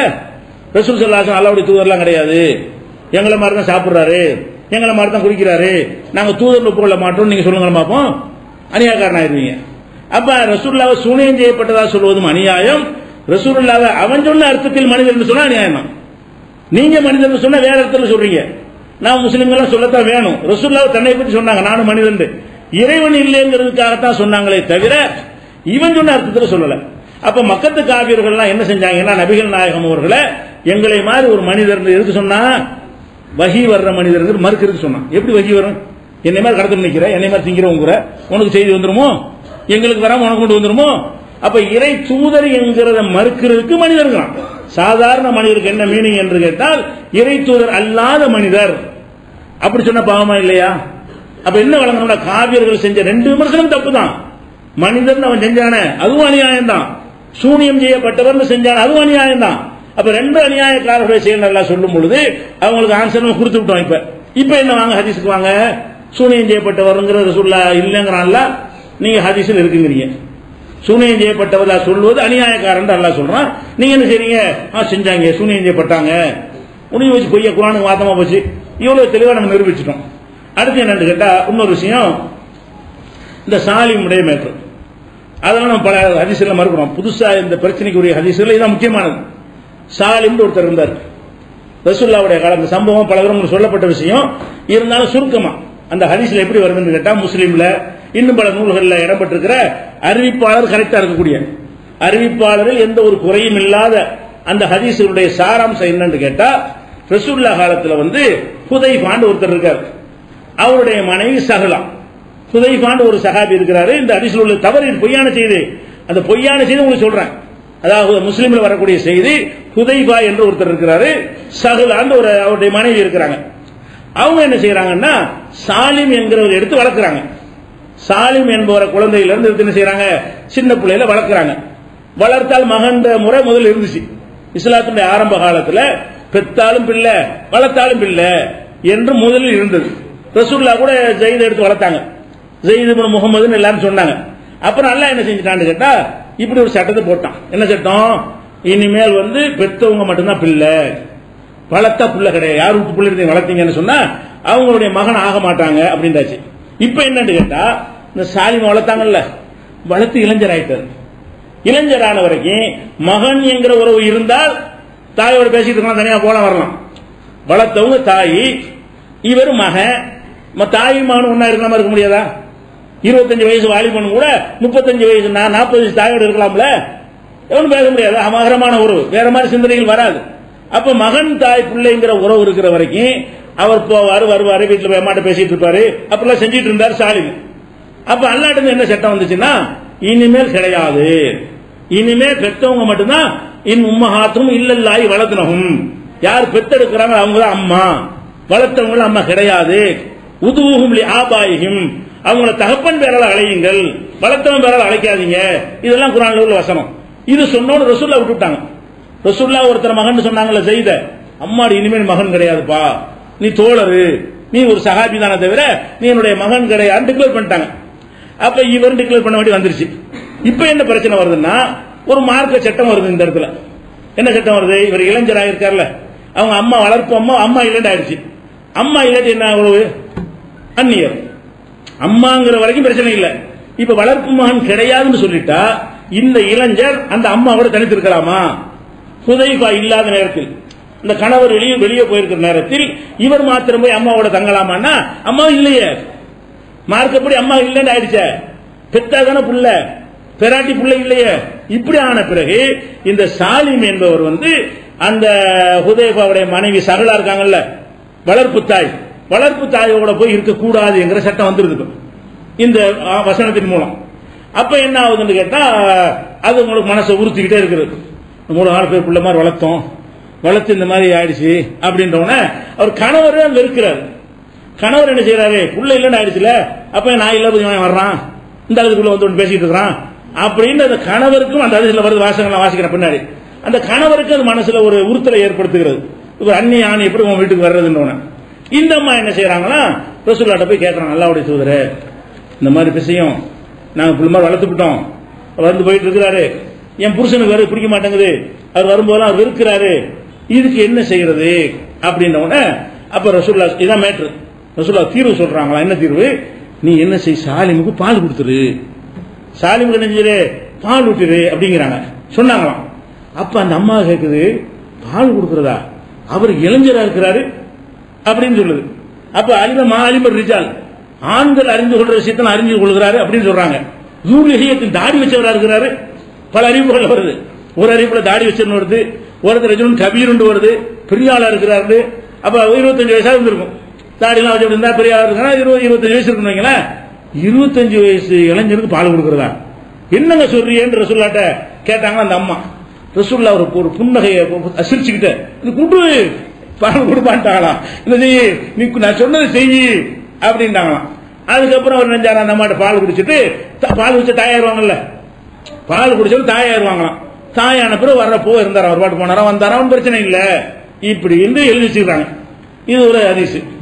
இதோட நிக்காம இதை இன்னும் கொஞ்சம் டெவலப் பண்ற மாதிரி ஆயிஷா நாயகி என்ன செய்வாங்களா, அவங்களுக்கு புள்ள கிடையாது.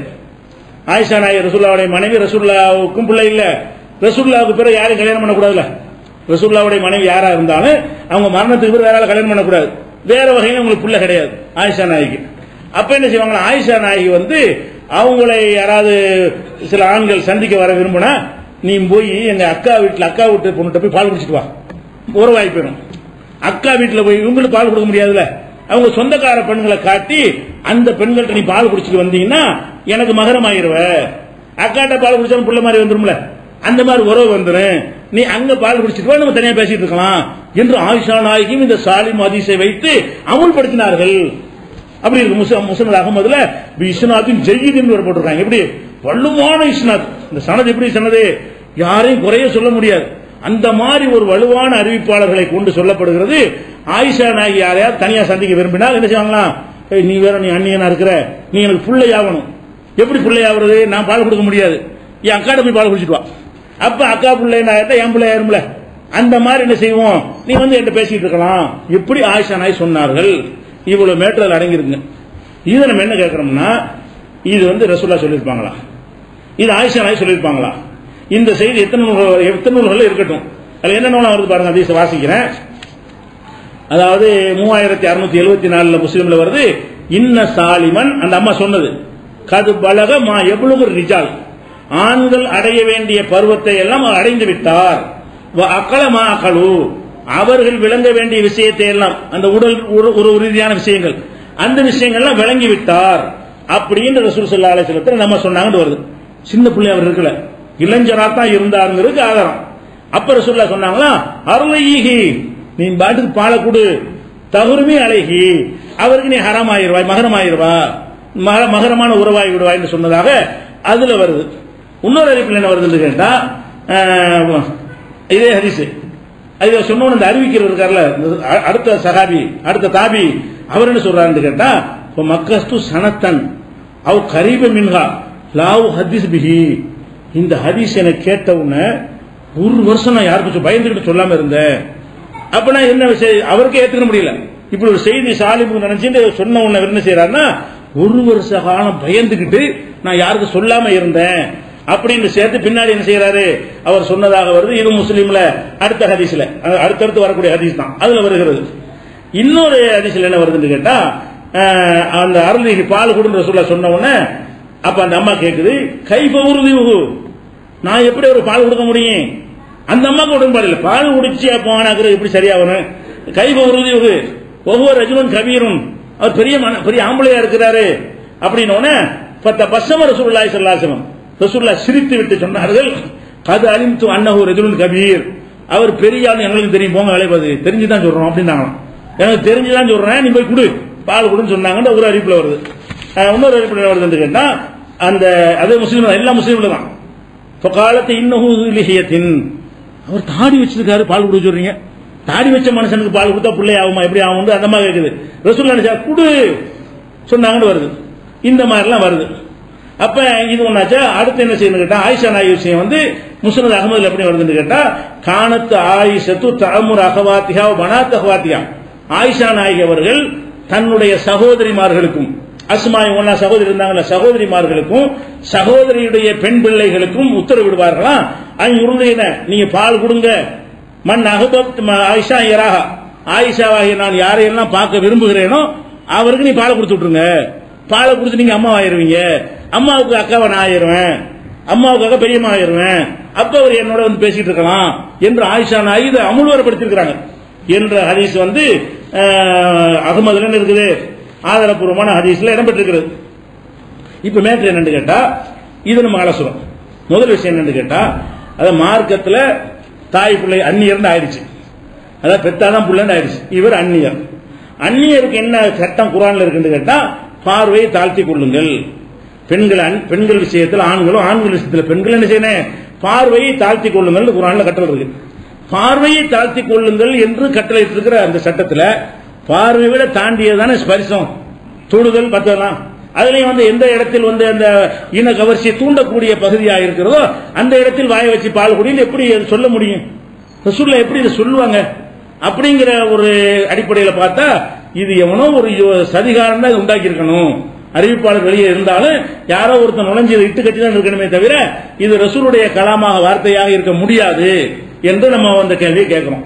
அடுத்ததான் என்னன்னு கேட்டா, ரசூலுல்லாஹ் சொல்றாங்க, லா ரலா இல்லா மாகான ஃபில் ஹவுலைன், 2 ஆண்டுகளுக்கு உள்ளே இருந்தால்தான் பால் குடி சட்டம் ரசூலுல்லாஹ் சொல்லிட்டாங்க.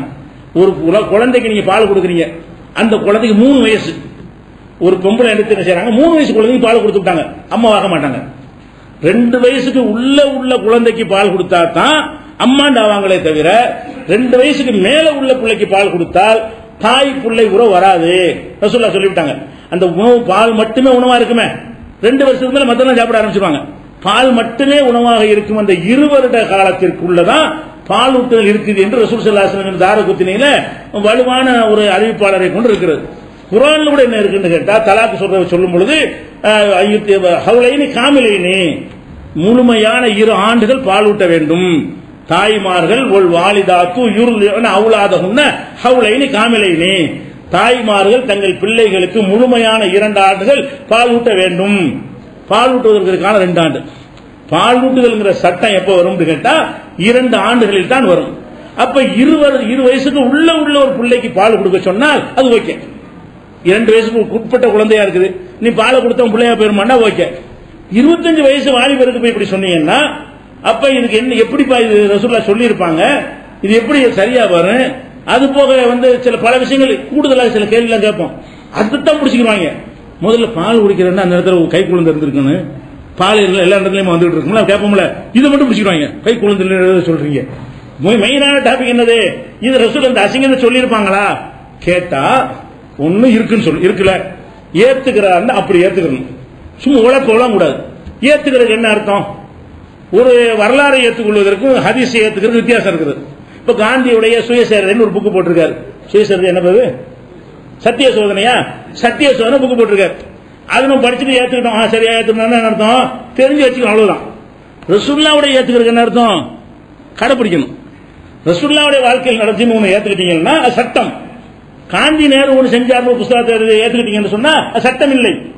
அண்ணா வந்து திராவிட நாடு கோரிக்கையை ஏற்றுக்கொண்டார்னு சொன்னா சட்டமா நமக்கு அது சும்மா இன்ஃபர்மேஷன், இந்த காரணம் இந்த விட்டு போயிடலாம். அப்ப மற்ற வரலாறுகளை ஏற்றுக்கொள்வது என்பதற்கும் ஹதீஸை ஏற்றுக்கொள்வது என்பது வித்தியாசம் என்ன, ரசூல் சம்பந்தப்பட்டு விட்டால் ஃபாலோ பண்ணணும், தீர்ப்பு அப்படி கொடுக்கணும், சட்டம் அதன் அடிப்படையில் சொல்லணும். அப்ப நம்ம என்ன கேட்கிறோம் கேட்டா, சரி ரசூலுல்லாஹ் சொன்னாங்க நம்புறீல, இந்த மாதிரி ஒரு இளைஞர் வந்து இப்படி அந்நிய பெண்ட பால் குடிச்சா அவங்கள அம்மான்னு சொல்லுவியான்னு கேட்கிறோம்.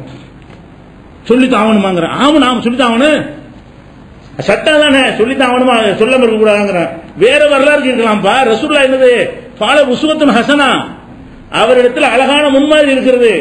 லக்கத் கானலக்கும் ஃபீ ரசூலில்லாஹி உஸ்வத்துன் ஹஸனா, அவரிடத்தில் அழகான முன்மாதிரி இருக்கு. நல்லா சொல்றான். முன்மாதிரி என்ன அர்த்தம், இந்த மாதிரி ஒரு பொண்ணு என்ன செய்யறாங்க, நான் வளர்த்துட்டேன் தெரியாதனமா, மற்றவங்களையும் சொல்ல வேணாம். ஒரு இஸ்லாத்துல இல்லாத ஒரு காக்கிரான ஒரு பொண்ணு, அது ஒரு பிள்ளைய வளர்த்துட்டு இஸ்லாத்துக்கு வருது. 25 வயசு வாலி பொண்ணு என்ன செய்யுது, நான் இஸ்லாத்துக்கு வர்றேன்னு வருது. இப்ப நீங்க 2 பேரும் அந்நியரமா, நீங்க புள்ள இல்லங்கிறோம். அப்ப நீ என்னமா செய்யணும், நீ போய் பால் கொடுமா பிள்ளையாயிரும் சொல்லுவியா, அது எப்படி சொல்ல முடியுங்கிறான். ஏன்னா ஹதீஸ்னு சொல்லித்தான் ஆகணும், ஏத்துக்கிற மாட்டேங்குது இல்லைன்னா, ஹதீஸ்னு சொல்லணுமா இல்லையா, சொல்ல மாட்டேங்கிறான். அப்ப என்ன அர்த்தம், நீ செய்வியான்னு கேட்டா வேற மாதிரி அர்த்தம் வந்துடுறாங்க. அப்படி கேட்க வரல, நான் இப்படியே கேட்கிறேன், இந்த மாதிரியே கேட்கிறேன். இப்படி ஒருத்தனுக்கு இதே மாதிரி ஏற்பட்டு இதே மாதிரி தீர்ப்பு கேட்டால் நீ சரின்னு சொல்லுவியா கேட்டா அதுக்கு தீர்ப்பு கொடுக்க அவசியம் இல்லையே. அவசியம் எப்படி அவசியம் இல்ல? ரசூல் சம்பந்தப்பட்டிருக்கிறாங்க, அது சரின்னு சொல்ற, அதன்படி தீர்ப்பு கொடுக்க மாட்டேன்னு ஏத்துக்கலன்னு அர்த்தம். வேற கதையா கட்டுக்கதையாக்கி காதல் கட்டு விட்டு போறதுக்கு. அப்ப தீர்ப்பு கொடுக்க மாட்டேங்கிறான். என்ன சொல்றாங்க? அது கறந்து கொடுத்திருப்பாங்க, எப்படி சமாளிக்கிறான்னு பாருங்க. கறந்து கொடுக்கிறதுக்கு இளைஞரா இருக்காரு, தாடி வச்சவர் இதெல்லாம் சொல்லுவாங்களா? கறந்து யாருக்கும் கொடுக்கலாமே? அவர் இளைஞரா இருக்கிறாரு, பெரியாளா இருக்கிறாரு, தாடி வச்சாளா இருக்கிறார், நான் எப்படி கொடுப்பேன்? இதெல்லாம் கறந்து கொடுக்குறாங்கன்னு சொல்றாங்க. சரி அப்படியா சொல்றியா? சரி கறந்து கொடுத்தால் தாய் புள்ள உறவு வருமா? அதை சொல்லு. ஒரு தாய் என்ன செய்யறா? கறந்து பிள்ளை கொண்டே கொடுத்துறான். இப்ப வருமான வராதுங்கிறாங்க. 2 வயசுக்குள்ள குழந்தை கூட, 2 வயசுக்கு உள்ள குழந்தைய கூட மார்பகத்தில் வைத்து பால் கொடுத்தால் தான் பிள்ளையாவளே தவிர ஒரு தாய் கறந்து இவங்க மதுகபிள்ளைய இந்த கேள்வி கேட்கிற அத்தனை பேருடைய சட்ட பிரகாரமும் கறந்து என்ன செய்யறா? ஒரு தாய் 2 வயசு கீழே உள்ள பிள்ளைக்கு பால் கொடுத்துட்டான், அம்மா வாகலான்னு அது சட்டம் சொல்றாங்க, ஆக மாட்டாங்க. அப்ப இது அவங்க சமாளிக்க சொல்றது கறந்து கொடுத்திருப்பார்கள் அப்படின்னு சொன்னா, கறந்து கொடுத்தா தாய் ஆவாங்கன்னு சட்டம் சொல்லப்ப அதையா சொல்லு. கறந்து கொடுத்தா சட்டம் உண்டு அப்படின்னு கேட்டா பதில காணாம். அப்ப அதே மாதிரி இது ஆயிஷா நாயகி விஷயத்தை இட்டுக்கிறாங்கல்ல, யாரை பார்க்க விரும்புறாங்க? எவ்வளவு உம்மஹாத்துல் முஃமினீனுக்கு ஹிஜாப் அவங்களுக்கு தான், நமக்கு எல்லாம் கிடையாது. உம்மஹாத்துல் முஃமினீன் ஹிஜாப் எல்லாம் போட்டான், திரைக்கு பின்னாலும் இருக்கணும். யாரெல்லாம் பார்க்க விரும்புகிறார்களோ அவங்க எல்லாம் ஆயிஷா நாயகி வர சொல்லிடுவாங்க. என்ன என்ன இங்கோட விடுது? இந்த அர்த்தம் என்ன? ஆயிஷா நாயகி என்ன சொல்ல வர்ற? யாருடைய ஒழுக்கத்தையும் கற்பையும் எல்லாம் பாராட்டின அவங்கள இந்த மாதிரி அசிங்கப்படுத்துறியா? தனியா சந்திச்சாங்கறியா? திரைக்கு பின்னாடி சால்த்தும் உன்ன பசால் உன்ன மின்வரா ஹிஜாப், யாரா இருந்தாலும் ஹிஜாபுக்கு அப்பா இருந்து கேட்க வேண்டும் ரசூலுல்லாஹ்வுடைய மனைவி மார்ட்ட. அந்த மாதிரி சட்டம் போடப்பட்ட தனி சட்டம் போடப்பட்டவங்க அவங்க என்ன செய்வாங்க? அக்காட்ட போய் நீ புள்ள பால் குடிச்சிடுவான்னு சொல்லுவாங்களா? இன்னும் பால் என்ன தினம் வந்துட்டே இருக்குமா? அவர் ஒவ்வொரு நாளும் பால் குடிச்சிட்டு இருக்க முடியுமா? வந்த நேரத்தில் குழந்தை இருக்குன்னு அவன் கை குழந்தை பால் குடுற பருவத்தில் இருக்கணும். இன்னமும் சாதாரணமா பிஸ்கட் வாங்கிட்டு வர மாதிரி நீ அக்காட்ட போய் பிஸ்கட் வாங்கிட்டு வா. அக்காட்ட போய் இப்ப பிஸ்கட் வாங்கலாம், அக்காட்ட போய் எப்பவும் பால் குடிக்க முடியும்? இப்படி கேட்டோம்னா ஆபாசமா எழுதி வச்சுக்கிறா. நீ ஆபாசமா ஹதீஸ் சொல்லி எழுதி வச்சுக்கிற, ரசூலுல்லாஹ் பேர்ல சொல்லிட்டு இருக்கிற. கேட்டால் அருவருக்கத்தக்கதா இருக்கிறது. ஒருத்தவங்க ஒரு பெண்ணோட மாட்டிக்கிட்டான்னு வைக்க, பால் குடிச்சிட்டாங்க அம்மா ஆயிட்டாங்கன்னு சொல்லுவாங்க, ஒத்துக்குருவியா? நீ கையை மையமா மாட்டிட்டான் விபச்சார சட்டத்துல பிடிக்கிறாங்க. என்னது எங்க அம்மா? எப்படி அம்மா அப்பதான் பால் குடிச்சேன்? புரியுறதா கேக்குறேன். இப்படிலாம் சொன்னாதான் உனக்கு புரியுமா? இதை கேட்டோம்னு சொன்னா என்ன செய்யறாங்கன்னா, அது இதெல்லாம் அப்படி கேட்க கூடாது, பத்துவா கொடுக்கறது அவசியம் கிடையாது, நாங்க நம்புறோம். நம்பவே இல்லை. நீ நம்மள ரெண்டுல ஒண்ணு சொல்லு, இப்படி செய்யலாம், யாரும் இது மாதிரி செய்யலாம்னு சொல்லு, பிரச்சனை இல்லை. ஒருத்தன் சொல்ல மாட்டேங்கிறான். அப்ப என்ன அர்த்தம்? அவனுக்கு இது அசிங்கம்னு தெரியுது. இன்னும் சில பேரு இது அவருக்கு மட்டும் சிறப்பு சலுகை. அப்ப என்ன ஆயிஷா நாயகி செஞ்சாங்க? அதே அவன் தான் சொல்றான், அவருக்கு மட்டும் சிறப்பு சலுகையாம். யாருக்கு? சாலிமுக்கு மட்டும் உள்ள சிறப்பு ஸ்பெஷல் சலுகை. ஸ்பெஷல் சலுகைங்கிறது எதுல வரும்? விசாரத்துக்கு வருமா? விசாரத்து அவனுடைய விசாரணை அனுமதி கொடுத்தாங்க, அப்படி வருமானு கேட்டான். இது விசாரம் தானங்க, கண்ணுடைய விசாரம் தானே. அந்நிய பெண்ணுடைய மார்பகத்தில் வாய வைக்கிறது விசாரமா இல்லையா? உன் பொண்டாட்டினா உங்க விசாரத்தில் வராது, உன் புள்ளனா விசாரத்தில் வராது. அப்ப அந்நிய பெண்ணா செய்யறது கண்ணால பாக்குறது கண்ணுடைய விசாரம் இருக்குது, கையால பிடிக்கிறது கையுடைய விசாரம் இருக்குது. இது ஒரு விசாரமா இல்லையா ரசூலுல்லாஹ்வுடைய ஹதீஸ் பிரகாரம்? அப்ப அவருக்கு விசாரத்துக்கு ரசூலுல்லாஹ் செலவு கொடுப்பாங்களா? சில செலவு கொடுத்திருப்பாங்க. இபாதத்துல 2 4 தொழுது கொடுத்திருப்பாங்க. குர்பானி ஒரு ஆள் கொடுத்தாங்க, சின்ன குட்டி அறுத்து விட்டேன் வேற வழி இல்லை, உனக்கு மட்டும் இனிமே செய்யாத, இப்படி கொடுத்திருக்காங்க. அசிங்கத்துக்குமா கொடுப்பாங்க? அல்லாஹ் என்ன சொல்றான் குர்ஆன்ல?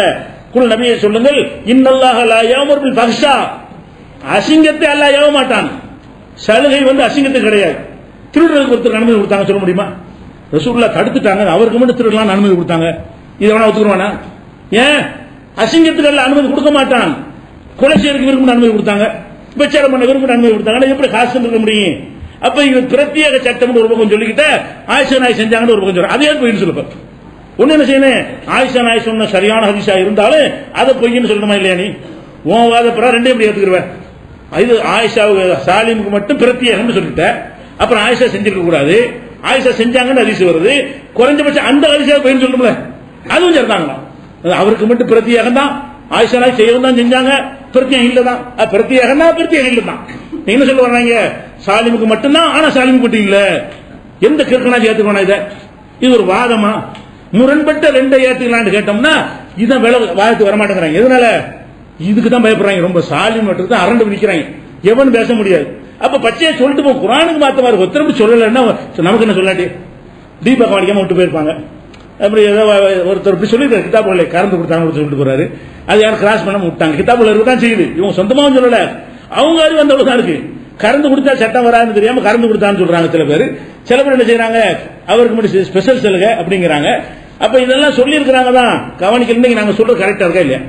இது வரைக்கும் சொன்னாலும் நீ பார்க்க வேணாம், எவன் எது வேணாலும் சொல்லிட்டு போட்டோம். நான் கேட்கற பதில் சொல்லு, பதில் சொன்னா நாங்களும் ஏத்துக்கிறோம், பதில் சொன்ன நீ ஏத்துக்கிறாத, இதான விஷயம்.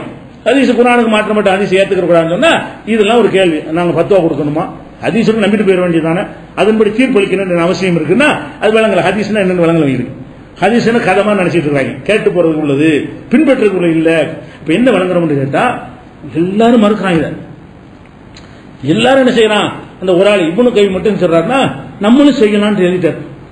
அவரை பாராட்டணும், ஏத்துக்கிறது ஒழுங்கா ஏத்துக்கிட்டார், தப்பு அது. அவர் என்ன செய்யறாரு, ஆசெல்லாம் கிடையாது, நாமும் அது போன்ற நிலையில் செய்து கொள்ளலாம் எழுதிட்டார். அதாவது கொஞ்சத்துக்கு பரவாயில்லை, ஏத்துக்கிட்டான்னு சொல்றோம். ஏத்துக்கிட்டு தப்பா இருந்தாலும் அவர் ஒரு ஆள் நினைச்சிட்டாரு, அது சரி நம்மளும் செய்யலாம், ஹதீஸ்ல இருக்குல்ல, ஹஜ்ஜன் செஞ்சானு வேணாம், அவர் கரெக்ட், ஹதீஸ்னு ஏத்துக்கிட்டாரு, ஹதீஸ் இப்படி சொல்லலாம்னு பத்தவங்க கொடுத்துட்டாரு. அவர் ஒரு ஆளை கழிக்கலாமே தவிர மீதி பேர்லாம் கிட்ட நான் மாட்டேன் நீ மாட்டேன் ஓடுறாங்க. இந்த மாதிரி தீர்ப்பளிப்பு என்ன செய்யறாங்க, இது எங்க கொண்டு விடும், எவ்வளவு அசிங்கத்தை கொண்டு விடும், யாரு வேணாலும் தப்பிச்சுட்டு போயிருவாங்க. அப்ப இஸ்லாத்து காபீர் ஒருத்தர் இதை படிச்சா இஸ்லாத்தை பத்தி என்ன நினைப்பான், நபிகள் நாயகத்தை என்ன நினைப்பான், எப்படிப்பட்ட ஒழுக்கத்தை ஒரு அன்னிய பண்ண தொட்டு கூட பையத்து பண்ண மாட்டாங்க ரசூல் ஸல்லல்லாஹு அலைஹி வஸல்லம். அப்படியான ஒரு ரசூல்லா மேல இந்த மாதிரி சொல்றீங்களாப்பான்னா அதுக்கு என்ன இல்ல ஆன்சர் கிடையாது. இப்படி ஒண்ணு இருக்குது, இது ஒண்ணாச்சா. அடுத்து என்ன, உம்மு ஹராம். உம்மு ஹராம் ஒரு அம்மா இருந்தாங்க. உம்மு ஹராம் யாருன்னா, இப்ப ரசூலுல்லாஹ்வுடைய வீட்டுக்கு எதிர்த்தாப்புல அபூ தல்ஹாங்கிற வீடு. அபூ தல்ஹா வீட்டுல தான் அந்த குதிரையெல்லாம் இரவெல்லாம் வாங்கிட்டு போவாங்க. அபூ தல்ஹாவுடைய தோட்டத்தில் போய் தான் ரசூலுல்லாஹ் தண்ணி எல்லாம் குடிப்பாங்க. தோட்டத்தில் சுவையான தண்ணீர் இருக்கும். ரெண்டு பேரும் நெருங்கிய ஒரு நண்பர்களா இருந்தாங்க. அந்த அபூ தல்ஹாவுடைய மனைவி வந்து உம்மு அந்த அனசுடைய தாயார் இருக்காங்கல்ல, உம்மு சுலைம், அவங்க வீடு அது. அங்க அந்த உம்மு சுலைம் சகோதரி உம்மு ஹராம் ஒருத்தங்க இருக்கிறாங்க. ரசூலுல்லாஹ் என்ன செய்வாங்களாம், உம்மு ஹராம் வீட்டுக்கு போவாங்களாம். ஏத்தாப்புல தானே, ஏத்த வீடு தானே. உம்மு ஹராம் வீட்டுக்கு அடிக்கடி போவார்கள். போய் அங்க போய் படுத்து தூங்குவார்கள். அந்த அம்மா தலையில பேன் பார்த்து விடும். அந்த வேர்வையெல்லாம் வலிச்சு பாட்டில் பிடிச்சி வச்சுக்கிறோம் அந்த அம்மா, அது நோய் நிவாரணத்துக்கு பயன்படுத்திக்கிறோம் அந்த உம்மு ஹராம்ங்கிறவங்க. இப்படிங்கிற மாதிரி ஒரு கருத்துப்பட ஹதீஸ் வந்து புகாரி முஸ்லிம் எல்லா நூல்லையும் இடம்பெற்றிருக்கிறது. அறிவிப்பாரெல்லாம் கரெக்டா இருக்கிறது. நம்ம என்ன கேட்கிறோம், ரசூல் ஸல்லல்லாஹு அலைஹி வஸல்லம் உம்மு ஹராம் எந்த ரிலேஷன் கிடையாது, சும்மா ரிலேஷன் பின்னாடி சொல்றாங்க. பின்னாடி ரசூலுல்லாஹ் போனதை வைத்து அவங்க ஏதோ நெருங்கிய ரத்த உறவா இருக்கக்கூடும் தான் பதில் சொல்றாங்க. தவிர ரத்த உறவுங்கிறதுக்கு ஆதாரத்தை காட்டணும்.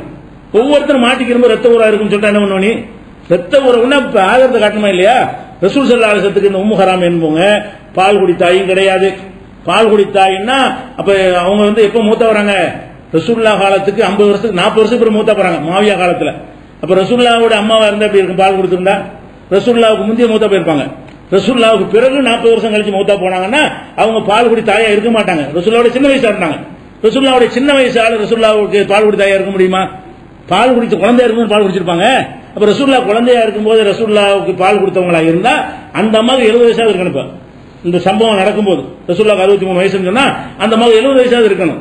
அப்ப என்ன செய்யறாங்கன்னா அந்த வீட்டுக்கு போவாங்க வருவாங்க, சாதாரணமா தலையெல்லாம் பேன் பார்த்து விடும் அந்த அம்மா, அங்கே படுத்து தூங்குவார்கள் அப்படின்னு சொல்லி அடிக்கடி செய்வாங்க. ஒரு தடவை இல்ல, இப்பதான் செய்வாங்க என்று இந்த ஹதீஸ் இருக்கு. இது புகார்ல முஸ்லிம்ல இருக்குது. அறிவிப்பாரெல்லாம் கரெக்டா இருக்கிறாங்க. ஆனா ரசூலுல்லாஹ் கொண்டு வந்த மார்க்கம் இதை ஏத்துக்கிறோமா?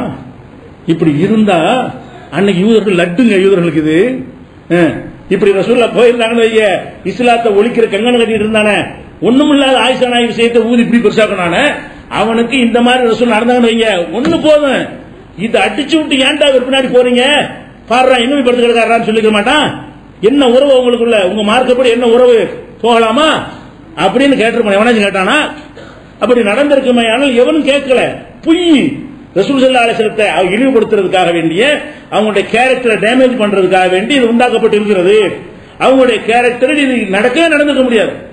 எந்த ஒரு ஆணும் எந்த ஒரு பெண்ணோட தனித்திருந்தால் மூன்றாவதாக ஷைத்தான் இருப்பான் சொன்னாங்களா இல்லையா? லா யகுல் ரஜுலுன் பிம்ராத்தின் இல்லாவுமாக ஷைத்தான். ஒரு ஆணோட ஒரு பெண்ணை தனித்திருந்தால் மூணாவது ஷைத்தான் அங்க இருப்பாண்டாங்களா இல்லையா? அது அவங்க மீறி இருப்பாங்களா? பாவை தாழ்த்திக் கொள்ளுங்கன்னு சொன்னவங்க மீறி இருப்பாங்களா? இன்னி லாவு சாபி நிசா, பெண்கள் கையை தொடமாட்டேன். பையத்து பண்ணவர் பையத்துக்கு முக்கியமா தொடணும், உறுதிமொழி வாங்குறதுக்கு. உறுதிமொழி வாங்குற கையை பிடிச்சா உறுதிமொழி ஸ்ட்ராங் ஆகும். அதுக்கே மாட்டேன்ட்டாங்க. பையத்தான்னு வாயிலாம் சொல்லிட்டு போகுது. ஆம்பளைட்ட கையை பிடிச்சி உறுதிமொழி வாங்குவேன், பொம்பளைட்ட வாயால் மட்டும்தான் வாங்குவேன்னு சொன்ன ரசூல் ஸல்லல்லாஹு அலைஹி வஸல்லம் ஒரு அந்நிய பெண் வீட்டில் போய் படுத்தாங்க. இது சரியான ஹதீஸ் தான். என்ன பதில் கேட்டா, அது உறவினரா இருக்கலாம், ரத்த சம்பந்தமா இருக்கலாம், தூரத்துல சுத்தி வளைச்சுக்கிட்டு மகரம் வரலாம். இதா பதில்? ஏன்னா பொய்யிட்டு போங்க, எதுக்கு இந்த வேலை உங்களுக்கு? எதுக்கு இந்த வேலை உங்களுக்கு? ரசூல் ஸல்லல்லாஹு அலைஹி வஸல்லத்தை பத்தி இப்படி அவங்களுடைய கேரக்டர் என்ன, குர்ஆன்ல இருந்து அவங்க எல்லாம் என்ன சொன்னா, லா குலுக்குன் அலீம், மகத்தான் நற்குணத்தில் இருக்கிறான்னு எல்லாம் சொல்லி காட்டுறாங்க. நற்குணமா இது? யாரோ நற்குணம் ஒத்துக்குவாங்களா? அர்த்தம் வீட்டுல படுத்து கிடக்கிறத பேன் பார்க்கிற அளவுக்கு நெருக்கமா இருப்பதை ஒத்துக்கொள்வாங்களா? இப்ப நபிகள் நாயகத்தினுடைய அந்த ஒட்டுமொத்த கேரக்டர் பாத்தீங்கன்னு சொன்னா நெருப்பா இருந்திருக்கிறாங்க. அவங்கள போய் இப்படி களங்கப்படுத்துற மாதிரி ரசூல்லா மதிக்கிறவங்க பேர்ல ஹதீஸை மறுக்கிறவங்க ரசூல்லா ஈடுபடுத்துறாங்க. இந்த ஹதீஸை ஏத்துக்கணுமா? ஊதா ரசூல்லா டூமு கத்துறாங்க, இது கட்ட மாட்டேங்கிறாங்க. அது டூமுங்கிற ரசூல்லாவுடைய கேரக்டர் இடிக்கப்படுதா? அந்த ஹதீஸ்ல ரசூல்லாவுடைய கேரக்டர் டேமேஜ் பண்றாங்க. அது கொஞ்சம் ரோஷம் வர மாட்டேங்குது, கோவம் வர மாட்டேங்குது. இந்த ஹதீஸ் ரசூல்லாவுடைய ஒழுக்கத்தை என்ன செய்யறாங்க? கேள்விக்குறியாக்குறாங்க. பிறர் பார்த்தாலே என்ன நினைப்போம் அதை கூட நினைக்காம நம்ம கண்மணி நாயகம் ஸல்லல்லாஹு அலைஹி வஸல்லம் டூமை அடிக்க சொல்றாங்க. அட கண்மணி நாயகத்தான இந்த பாடுபடுத்துறீங்க, அந்நிய பெண்ணோட படுத்துக்கிறதா எழுதிருக்கீங்களா பேன் பார்க்கிற அளவுக்கு? அப்ப ரசூலுல்லாஹ்வுடைய கண்ணியத்தை வச்சு பார்த்தா கூட நிராகரிக்கணும். இப்படி ஆராய்ச்சி வேணும். நாங்க இருக்கிற ரசூல் ஸல்லல்லாஹு அலைஹி வஸல்லம் போயிட்டு இருக்கும்போது ஒருத்தன் பாக்கெட்ல பிக் பாக்கெட் அடிச்சாங்க, அது சொன்னா என்ன செய்வீங்க? அவர் சொன்னா என்ன செய்வீங்க? இப்படி போய் என்ன திருப்பி அடிச்சு நோக்க முடியவன ரசூலை பிக் பாக்கெட் அடிப்பாங்களா? ரசூலை திருட்டாங்கன்னு சொன்னா என்ன செய்வீங்க? ரசூல்லா ஏமாத்தினாங்க, ஒரு ஆட்ட கடன் வாங்கிட்டு இன்னொன்று அடிச்சு மறுத்துட்டாங்க ரசூல்லா அப்படின்னு ஒருத்தன் சொல்றான், என்ன செய்வீங்க? யாரை பத்தி என்ன சொல்றேன்னு கேட்பீங்களா இல்லையா? அதை விட பெரிய விஷயம் கிடையாது, அதை விட பெரிய டேஞ்சரான விஷயம் நீ சொல்ற. அப்ப புஸ்தகத்தை எழுதி வச்சுட்டாங்க, யாரும் ஆட்களை மட்டும் பாக்குறாங்க, அவங்க வேற ஒன்றும் பார்க்கல, உள்ள நுழைஞ்சு பார்க்கல. இவர் சொன்ன அவர் நல்லா, அவர் நல்லா இதனால சரியாயிருமா? ஷாஃபி இமாம் சொன்ன ஒரு பாக்குற விஷயத்தை பாரு, மேட்டு சரியா? அசிங்கத்தான் எல்லாம் சொல்லுவானா? அசிங்கமான ரசூல் செய்வாங்களா? இந்த மாதிரியான ஒரு அடிப்படையில் பார்க்கும்போது இதை என்ன இல்ல, இதுக்கு அவங்களுடைய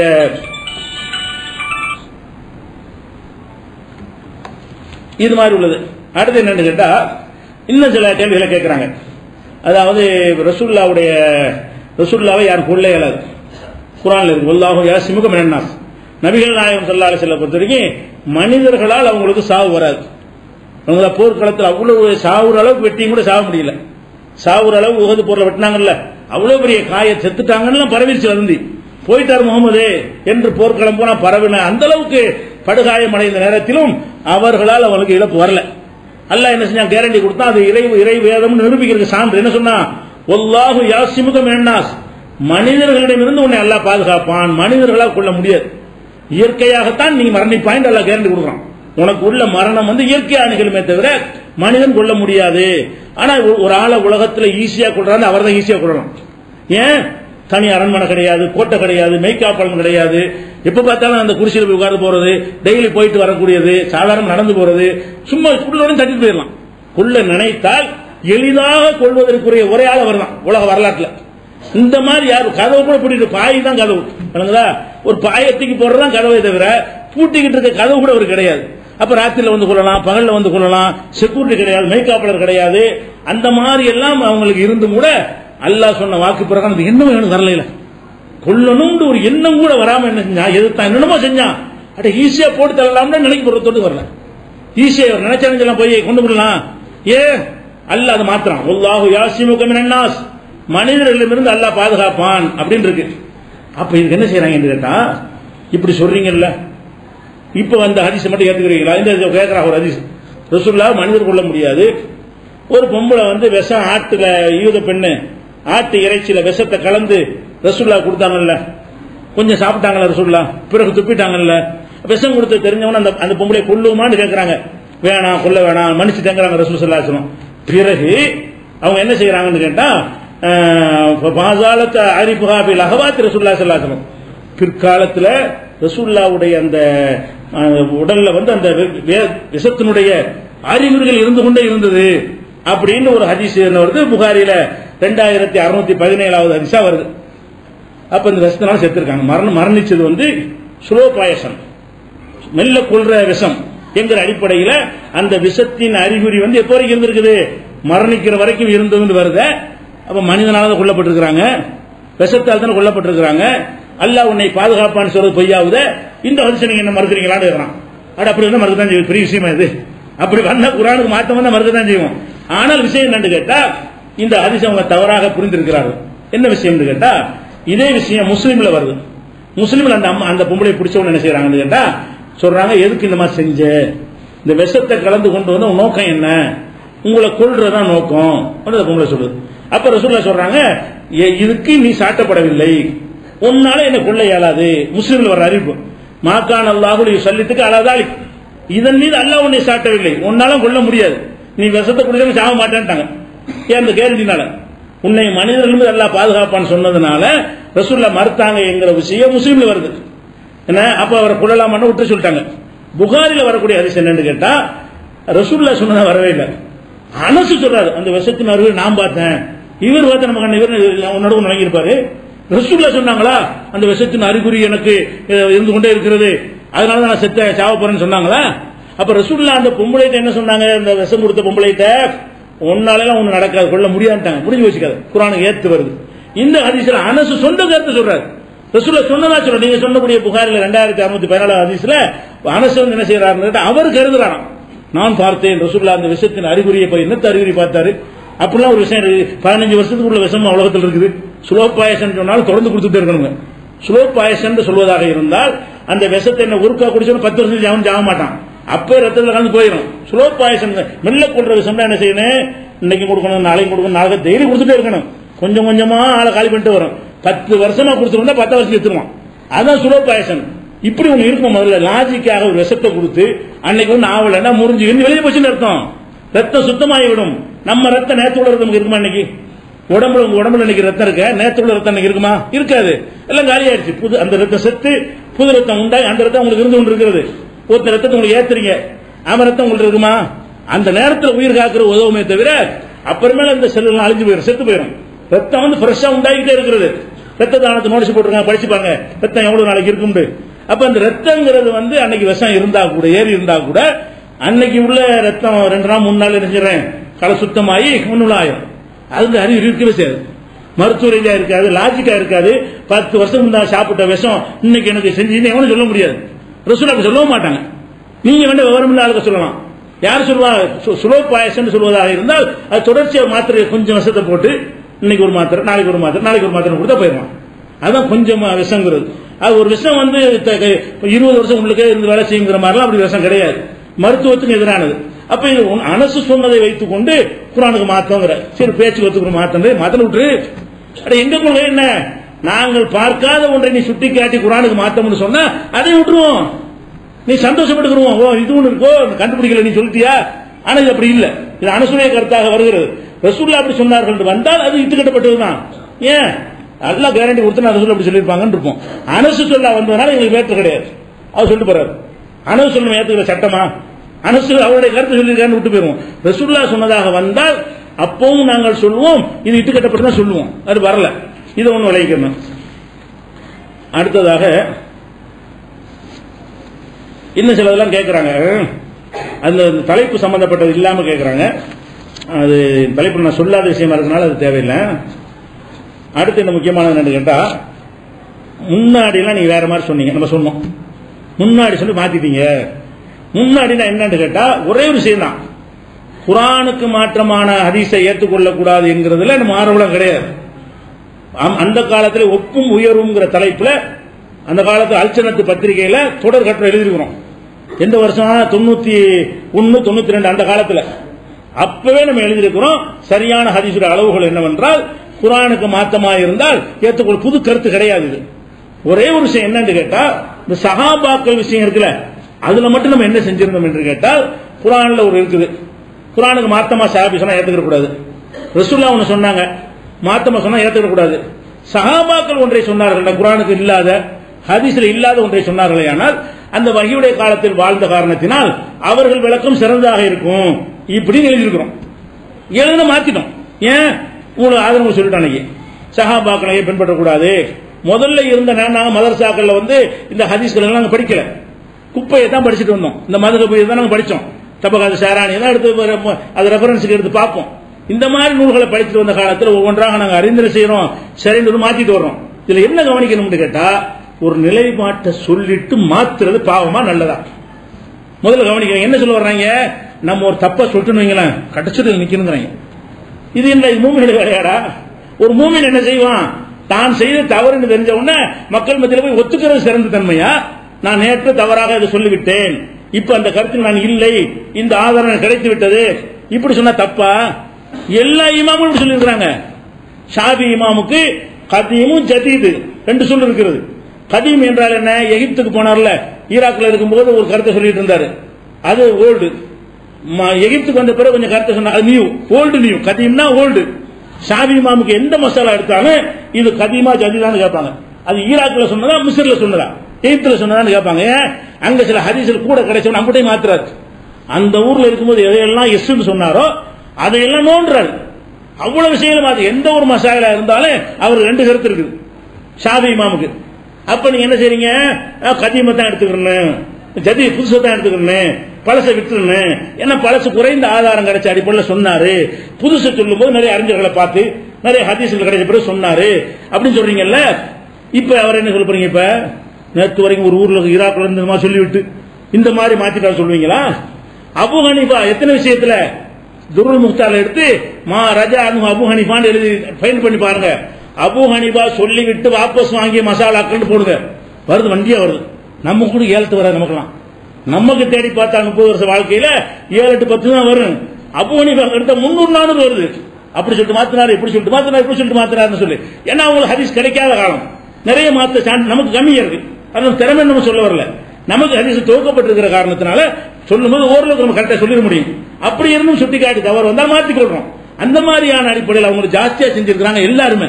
அப்ப நம்ம என்ன சொல்ல வர்றாங்கன்னு கேட்டா, நீ தப்பா சொன்னாலும் அதுல நில்லு, அதான் வலிக்கிற, அப்படித்தான் செஞ்சிருந்தீங்க, நாங்க செய்யணுமா? அதைத்தான் செய்யறாங்க. எதனால நிக்கிறாங்க? தர்காவுக்கு போனா தெரிய சொல்லிட்டாங்க, மூழ்கு வரலான்னு சொல்லிட்டாங்க, தப்புன்னு தெரியுது, முடியாது கத்துறாங்க. அது மாதிரி நீ இருக்கிறான். நான் எப்படி இருப்பேன்? நான் மூழ்கு வரலாம் நானே சொன்னேன், நானே ஓதி இருக்கேன், போய் மூழ்கு இருக்கேன், யாசி இருக்கேன், கத்தம் இருக்கேன், மக்களை ஏமாத்திருக்கிறேன், யாசின் இப்படி காசு வாங்கிட்டு வந்திருக்கிறேன். யாசின் ஓதுவங்க மரத்தில் ஓதுற காலத்துல, ஓதி கொடுக்குற காலத்திலையும், ஓதுற மாணவர் காலத்துல இல்ல, மதரசாவோட ஓதி கொடுக்குற காலத்துல செஞ்சோம். எங்களுக்கு 2 மடங்கு தருவாங்க, மாணவர் காசு கூட தருவாங்க. அவனுக்கு 10 கொடுத்தா எங்களுக்கு 20 கிடைக்கும், 50 எங்களுக்கு 100 கிடைக்கும். போய் உட்காந்து என்ன செய்வோம்? யாசின் அவ்வளவுதான். அப்ப அன்னைக்கு செஞ்சு கேட்க முடியுமா? செஞ்சோம், அல்லாஹ் பயம் இல்லாம செஞ்சோம், தப்புன்னு விட்டுட்டோம். அது மார்க்கம் செஞ்சோம், இறையச்சம் இல்லாம செஞ்சோம். அப்ப அந்த மாதிரி மூழ்கு தர்கா எல்லாம் எங்கள்கிட்ட இருந்தது. யார் இருந்தது? நாங்கள் தாயத்து மந்திரம் ஆயத்தாப்படி எவ்வளவு ஏமாத்திருக்கிறோம். நானே எவ்வளவு மேஜிக் பண்ணி ஏமாத்தி விட்டுருவோம், பெரிய அற்புதம் மாதிரி காட்டிட்டு போயிடுவோம். அப்பெல்லாம் ஏமாத்திருக்கிறேன், ஏமாத்த தெரியும். மார்க்கத்தில் இல்லைன்னு விட்டுட்டோம். அந்த மாதிரி எல்லாத்தையும் கடந்து வந்த மாதிரி இப்ப நாங்க சொல்றோம், இதே நாளைக்கு மாத்துவோம். ஆதாரம் காட்டினா நீ ஆதாரம் காட்டு, இது தவறுன்னு காட்டு, ஓப்பன மேல போட்டு இந்த சொல்லி விட்டார், ஆதாரத்தை காட்டாருன்னு டிக்ளேர் பண்ணுவோமே தவிர புடிவாதம் பிடிக்க மாட்டேங்க. மக்கள் வெளியேற்ற கூடாது. இப்ப நாங்க சொன்னதை கேட்கறாங்க, உங்க இது தவறாக இருந்து நாளைக்கு அல்லாஹ்விடத்தில் தவறு தெரிய வந்தால் இவ்வளவு பேருக்கு நீங்களா பொறுப்பு? அப்ப அதன் திருப்பி கொண்டு கேட்கறேன், இவ்வளவு இமாம் சொல்லிட்டு அதை மக்கள் எல்லாம் கடைபிடிச்சு அது தவறு இருந்தா அதுக்கு யாரு பொறுப்பு? இப்ப அபு ஹனீஃபா மதுஹப் பின்பற்றீங்களா, அது அம்புடு தவறாக இருந்தா அபு ஹனீஃபா பொறுப்பும்பியா? சொல்லு, அதுக்கு பதில் சொல்லு. ஷாஃபி பொறுப்பும்பியா? நீ 3 பாத்தியா வந்து சொல்லிட்டு இருக்கிறிய, அம்புடு தவறா போச்சுன்னா யார் பொறுப்பு? அப்படி ஊமையா இருக்கணும். உன் கருத்து பிற வாய் திறக்க கூடாது. ஏன் நம்ம என்னதான் சொன்ன முடியாது, நம்ம பொறுப்பு அப்படி பாவம். மனிதன் சிந்திக்கிற வரைக்கும் சிந்திக்க வேண்டி இருக்குது, சரியானதை சொல்ல வேண்டி இருக்கிறது. ஒரு ஆய்வாளன் ஒரு ஆய்வு செஞ்சு ஒரு கருத்தை சொன்னால் சரியானதை கண்டுபிடித்தா 2 கூலி, அது தவறாக போய்விட்டால் 1 கூலி. நான் ஒரு ஆய்வு செய்யறேன், சிந்திக்க வேண்டிய முறையில் சிந்திக்கிறேன், திரட்ட வேண்டிய முறையில் திரட்டுறேன், அறகுறையா நான் செய்யல, என்னுடைய உழைப்புக்கு தக்கவாறு எல்லாம் செஞ்சு இதுதான் சட்டம் நான் உங்களுக்கு சொல்றேன்னு வைங்களேன். நான் கரெக்டானதை கண்டுபிடித்து விட்டால் எனக்கு 2 கூலி, தப்பான முடிவு வந்து விட்டால் எனக்கு தண்டனை இல்லை, 1 கூலி. அப்படி ரசூல் ஸல்லல்லாஹு அலைஹி வஸல்லம் இருக்கும் பொழுது நான் ஆய்வு செய்ய மறுக்கிற, அப்ப ஒருத்தர் ஆயத்தை விடாங்கிறாங்க, நீ நான் பொறுப்பு ஏத்துக்கிறேன், இது வரைக்கும் போனவர்களுக்கு யார் பொறுப்பு? உங்க கருத்தை சொல்லி எத்தனை பேர் வழிகட்டு போயிட்டா என்ன பொறுப்பு எப்படின்னு கேட்கறாங்க. அப்ப எல்லாருக்கும் வரும் அந்த கேள்வி. இப்ப யார் நீ சொல்றா சரி, கேரண்டி இருக்கா? நாங்க சொல்லுவதா சரி, வகி வந்துச்சா உனக்கு? அப்ப எல்லாருக்கும் இது உண்டு. அப்ப எந்த ஒரு அறிஞராக இருந்தாலும் அவர் ஒரு கருத்தை சொல்லிட்டு போயிருப்பார், தப்பா இருக்கு, அந்த மக்கள் பின்பற்றிட்டு இருப்பாங்க. அவரா பொறுப்புன்னு கேட்டா எப்படி? பொறுப்பு எப்ப வரும் கேட்டா, ஆதாரத்தோடு சொல்லும் போது நீங்கள் பின்பற்றினால் உங்களுக்கு குற்றம் கிடையாது. ஆதாரம் இல்லாம அறிஞர் சொன்னால் பின்பற்றினா குற்றம். அது உங்ககிட்ட இருக்கு, இந்த ஜமாத்துல கிடையாது. உன்னை பின்பற்ற ஆள்கிட்ட என்ன இருக்கும் கேட்டா, அபு ஹனீஃபா செஞ்சாருன்னு நீ செஞ்சிட்டு இருக்கிற, ஹதீஸ்ல இல்ல. பெருநாளைக்கு 12 தக்பீர் இருக்கு, ஹதீஸ்ல இல்லன்னு ஹனஃபிலாம் செஞ்சிட்டு இருக்கிற. பெண்களை வந்து பள்ளிக்கு அனுமதிக்க மாட்டேங்கிற, பள்ளியாசல் வரக்கூடாதுங்கிற, ஹதீஸுக்கு மாத்தமா அப்ப ஓஞ்சொல்ல பின்பற்றினாங்கன்னா அது குற்றம். எங்க மக்கள் பெருநாள் தொழுகையில 12 தக்பீர் சொல்ற எங்க சொல்ல கேட்டா ஹதீஸ பார்த்து செய்யறாங்க. எங்க மக்கள் பெண்களை பெருநாள் தொழுகைக்கு கூப்பிடுறதுக்கு ஹதீஸ பார்த்து கூப்பிடுறாங்க. அப்ப எங்க மக்கள் இன்னைக்கு தௌஹீத் ஜமாத் மக்கள் எதை பின்பற்றினாலும் நாங்க ஆதாரம் இல்லாம சொன்னா முதல்ல சட்டையை பிடிக்கிற ஆட்கள் நம்ம ஜமாத்தால இருப்பாங்க. வேற எந்த ஜமாத் அப்படி இருக்க முடியும்? ஆதாரத்தை எடுத்து வைங்கன்னு கேட்கறாங்க. அப்ப ஆதாரத்தோடு நீங்கள் பின்பற்றீர்களே ஆனால் நீங்களும் ஆய்வுல பின்பற்றீங்க அர்த்தமாகுது. கூட்டுத்தனம் பின்பற்றல, ஆய்வு பண்றீங்க. எடுத்து காட்டுறேன், கரெக்டான 12 தந்தாங்க, என்ன ஆய்வு கரெக்டா இருக்க பின்பற்றிட்டு போயிருந்தீங்க. பெண்கள்லாம் வர சொன்னாங்க, மாதவிடாய் பெண்களோட வர சொன்னாங்க, ஹதீஸை காட்டுறோம். அதுல அந்த கருத்து உங்களுக்கு விளங்குது. ஹதீஸ்ல வழங்குன்னு சொல்றீங்களா? ஹதீஸை சொல்லாம 4 பொம்பளை வர சொல்லணும் அது சொல்லிருப்பீங்களா? நீங்க நாங்க உங்கள்கிட்ட சொல்றோம் பெண்கள் வர சொல்லுங்க, நீ யாரா சொல் கேட்பீங்களா இல்லையா? நாங்க இஸ்லாத்துல துவக்க பிரச்சாரம் பண்ணக்கூடிய நேரத்தில் பெருநாள் தொழுகை அத்தனை பெண்கள் வர வேண்டும், புடிச்சு பின்னி எடுத்துக்க மாட்டீங்க. எதனால கேட்டீங்க? ஹதீஸ் சொல்றோம், நம்பரை சொல்றோம், தமிழ்ல வந்து எடுத்து செக் பண்ணி பாத்துக்க, ரசூலுல்லாஹ் சொன்னாங்களா உறுதி பண்ண அந்த அர்த்தம் இருக்கான்னு பாரு. அப்ப இவங்க தான் அதுக்கு அந்த கேள்வி அவங்களும் தான் கேட்கணும். உன் ஆட்களை பின்பற்றி போனாட கண்ணை மூடிக்கிட்டு அதுக்கெல்லாம் யாரா பொறுப்பு? எங்க மக்களுக்கு நாங்க பொறுப்பே கிடையாது. அவங்க விளங்கி பின்பற்றாங்க, அவங்க சிந்திச்சு பின்பற்றாங்க, சரியா இருந்தா பின்பற்றுவார்கள். எந்த ஆளும் சொன்னாலும் நீங்க பின்பற்ற ஆள் கண்ணை மூடி பின்பற்ற ஆள் கிடையாது. அப்ப இந்த ஒரு விஷயத்தை என்ன செய்யணும் சொல்லணும். அடுத்து வந்து குர்ஆன் ஓதினால் சூனியக்காரர்கள் செயலிழந்து போவார்கள் அப்படின்னு முஸ்லிம்கள் ஹதீஸ் வருதான். எல்லா சூனியத்தை மறுத்து பிடிக்கிறது மட்டும் ஏன் மறுக்கல அப்படின்னு எடுத்துறாங்க பாயிண்ட். சூனியக்காரர்கள் குர்ஆனை ஓதினால் சூனியக்காரர்கள் செயலிழந்து போவார்கள் இருக்கிறான். இது ஏன் மறுக்கலன்னு கேட்கிறாங்க. இருந்தா மறுத்தரம் செய்வோம், ஹதீஸ் இருந்தா மறுத்தரம் செய்வோம். ஏன்னா சூனியம் இல்லைங்கும் போது அது அந்த ஹதீஸ் பொய்யாதான் இருக்குன்னு சொல்லுவோம். ஆனா அந்த ஹதீஸ்ல அப்படி இல்லை. எப்படி இருக்குன்னு கேட்டா என்ன வருதுன்னா லா தஸ்தத்தீவுகள் பார்த்தலாம், வீணர்கள் இந்த சூறாவை ஜெயிக்க முடியாதுன்னு இருக்குது ஹதீஸ்ல. ஒருத்தர் விளக்கம் உள்ள போட்டு கொடுக்குறாரு, வீணர்கள் தான் எதை சொல்றாங்கன்னு கேட்டா சூனியக்காரன் சொல்றாங்க. ஹதீஸ்ல அது இல்ல.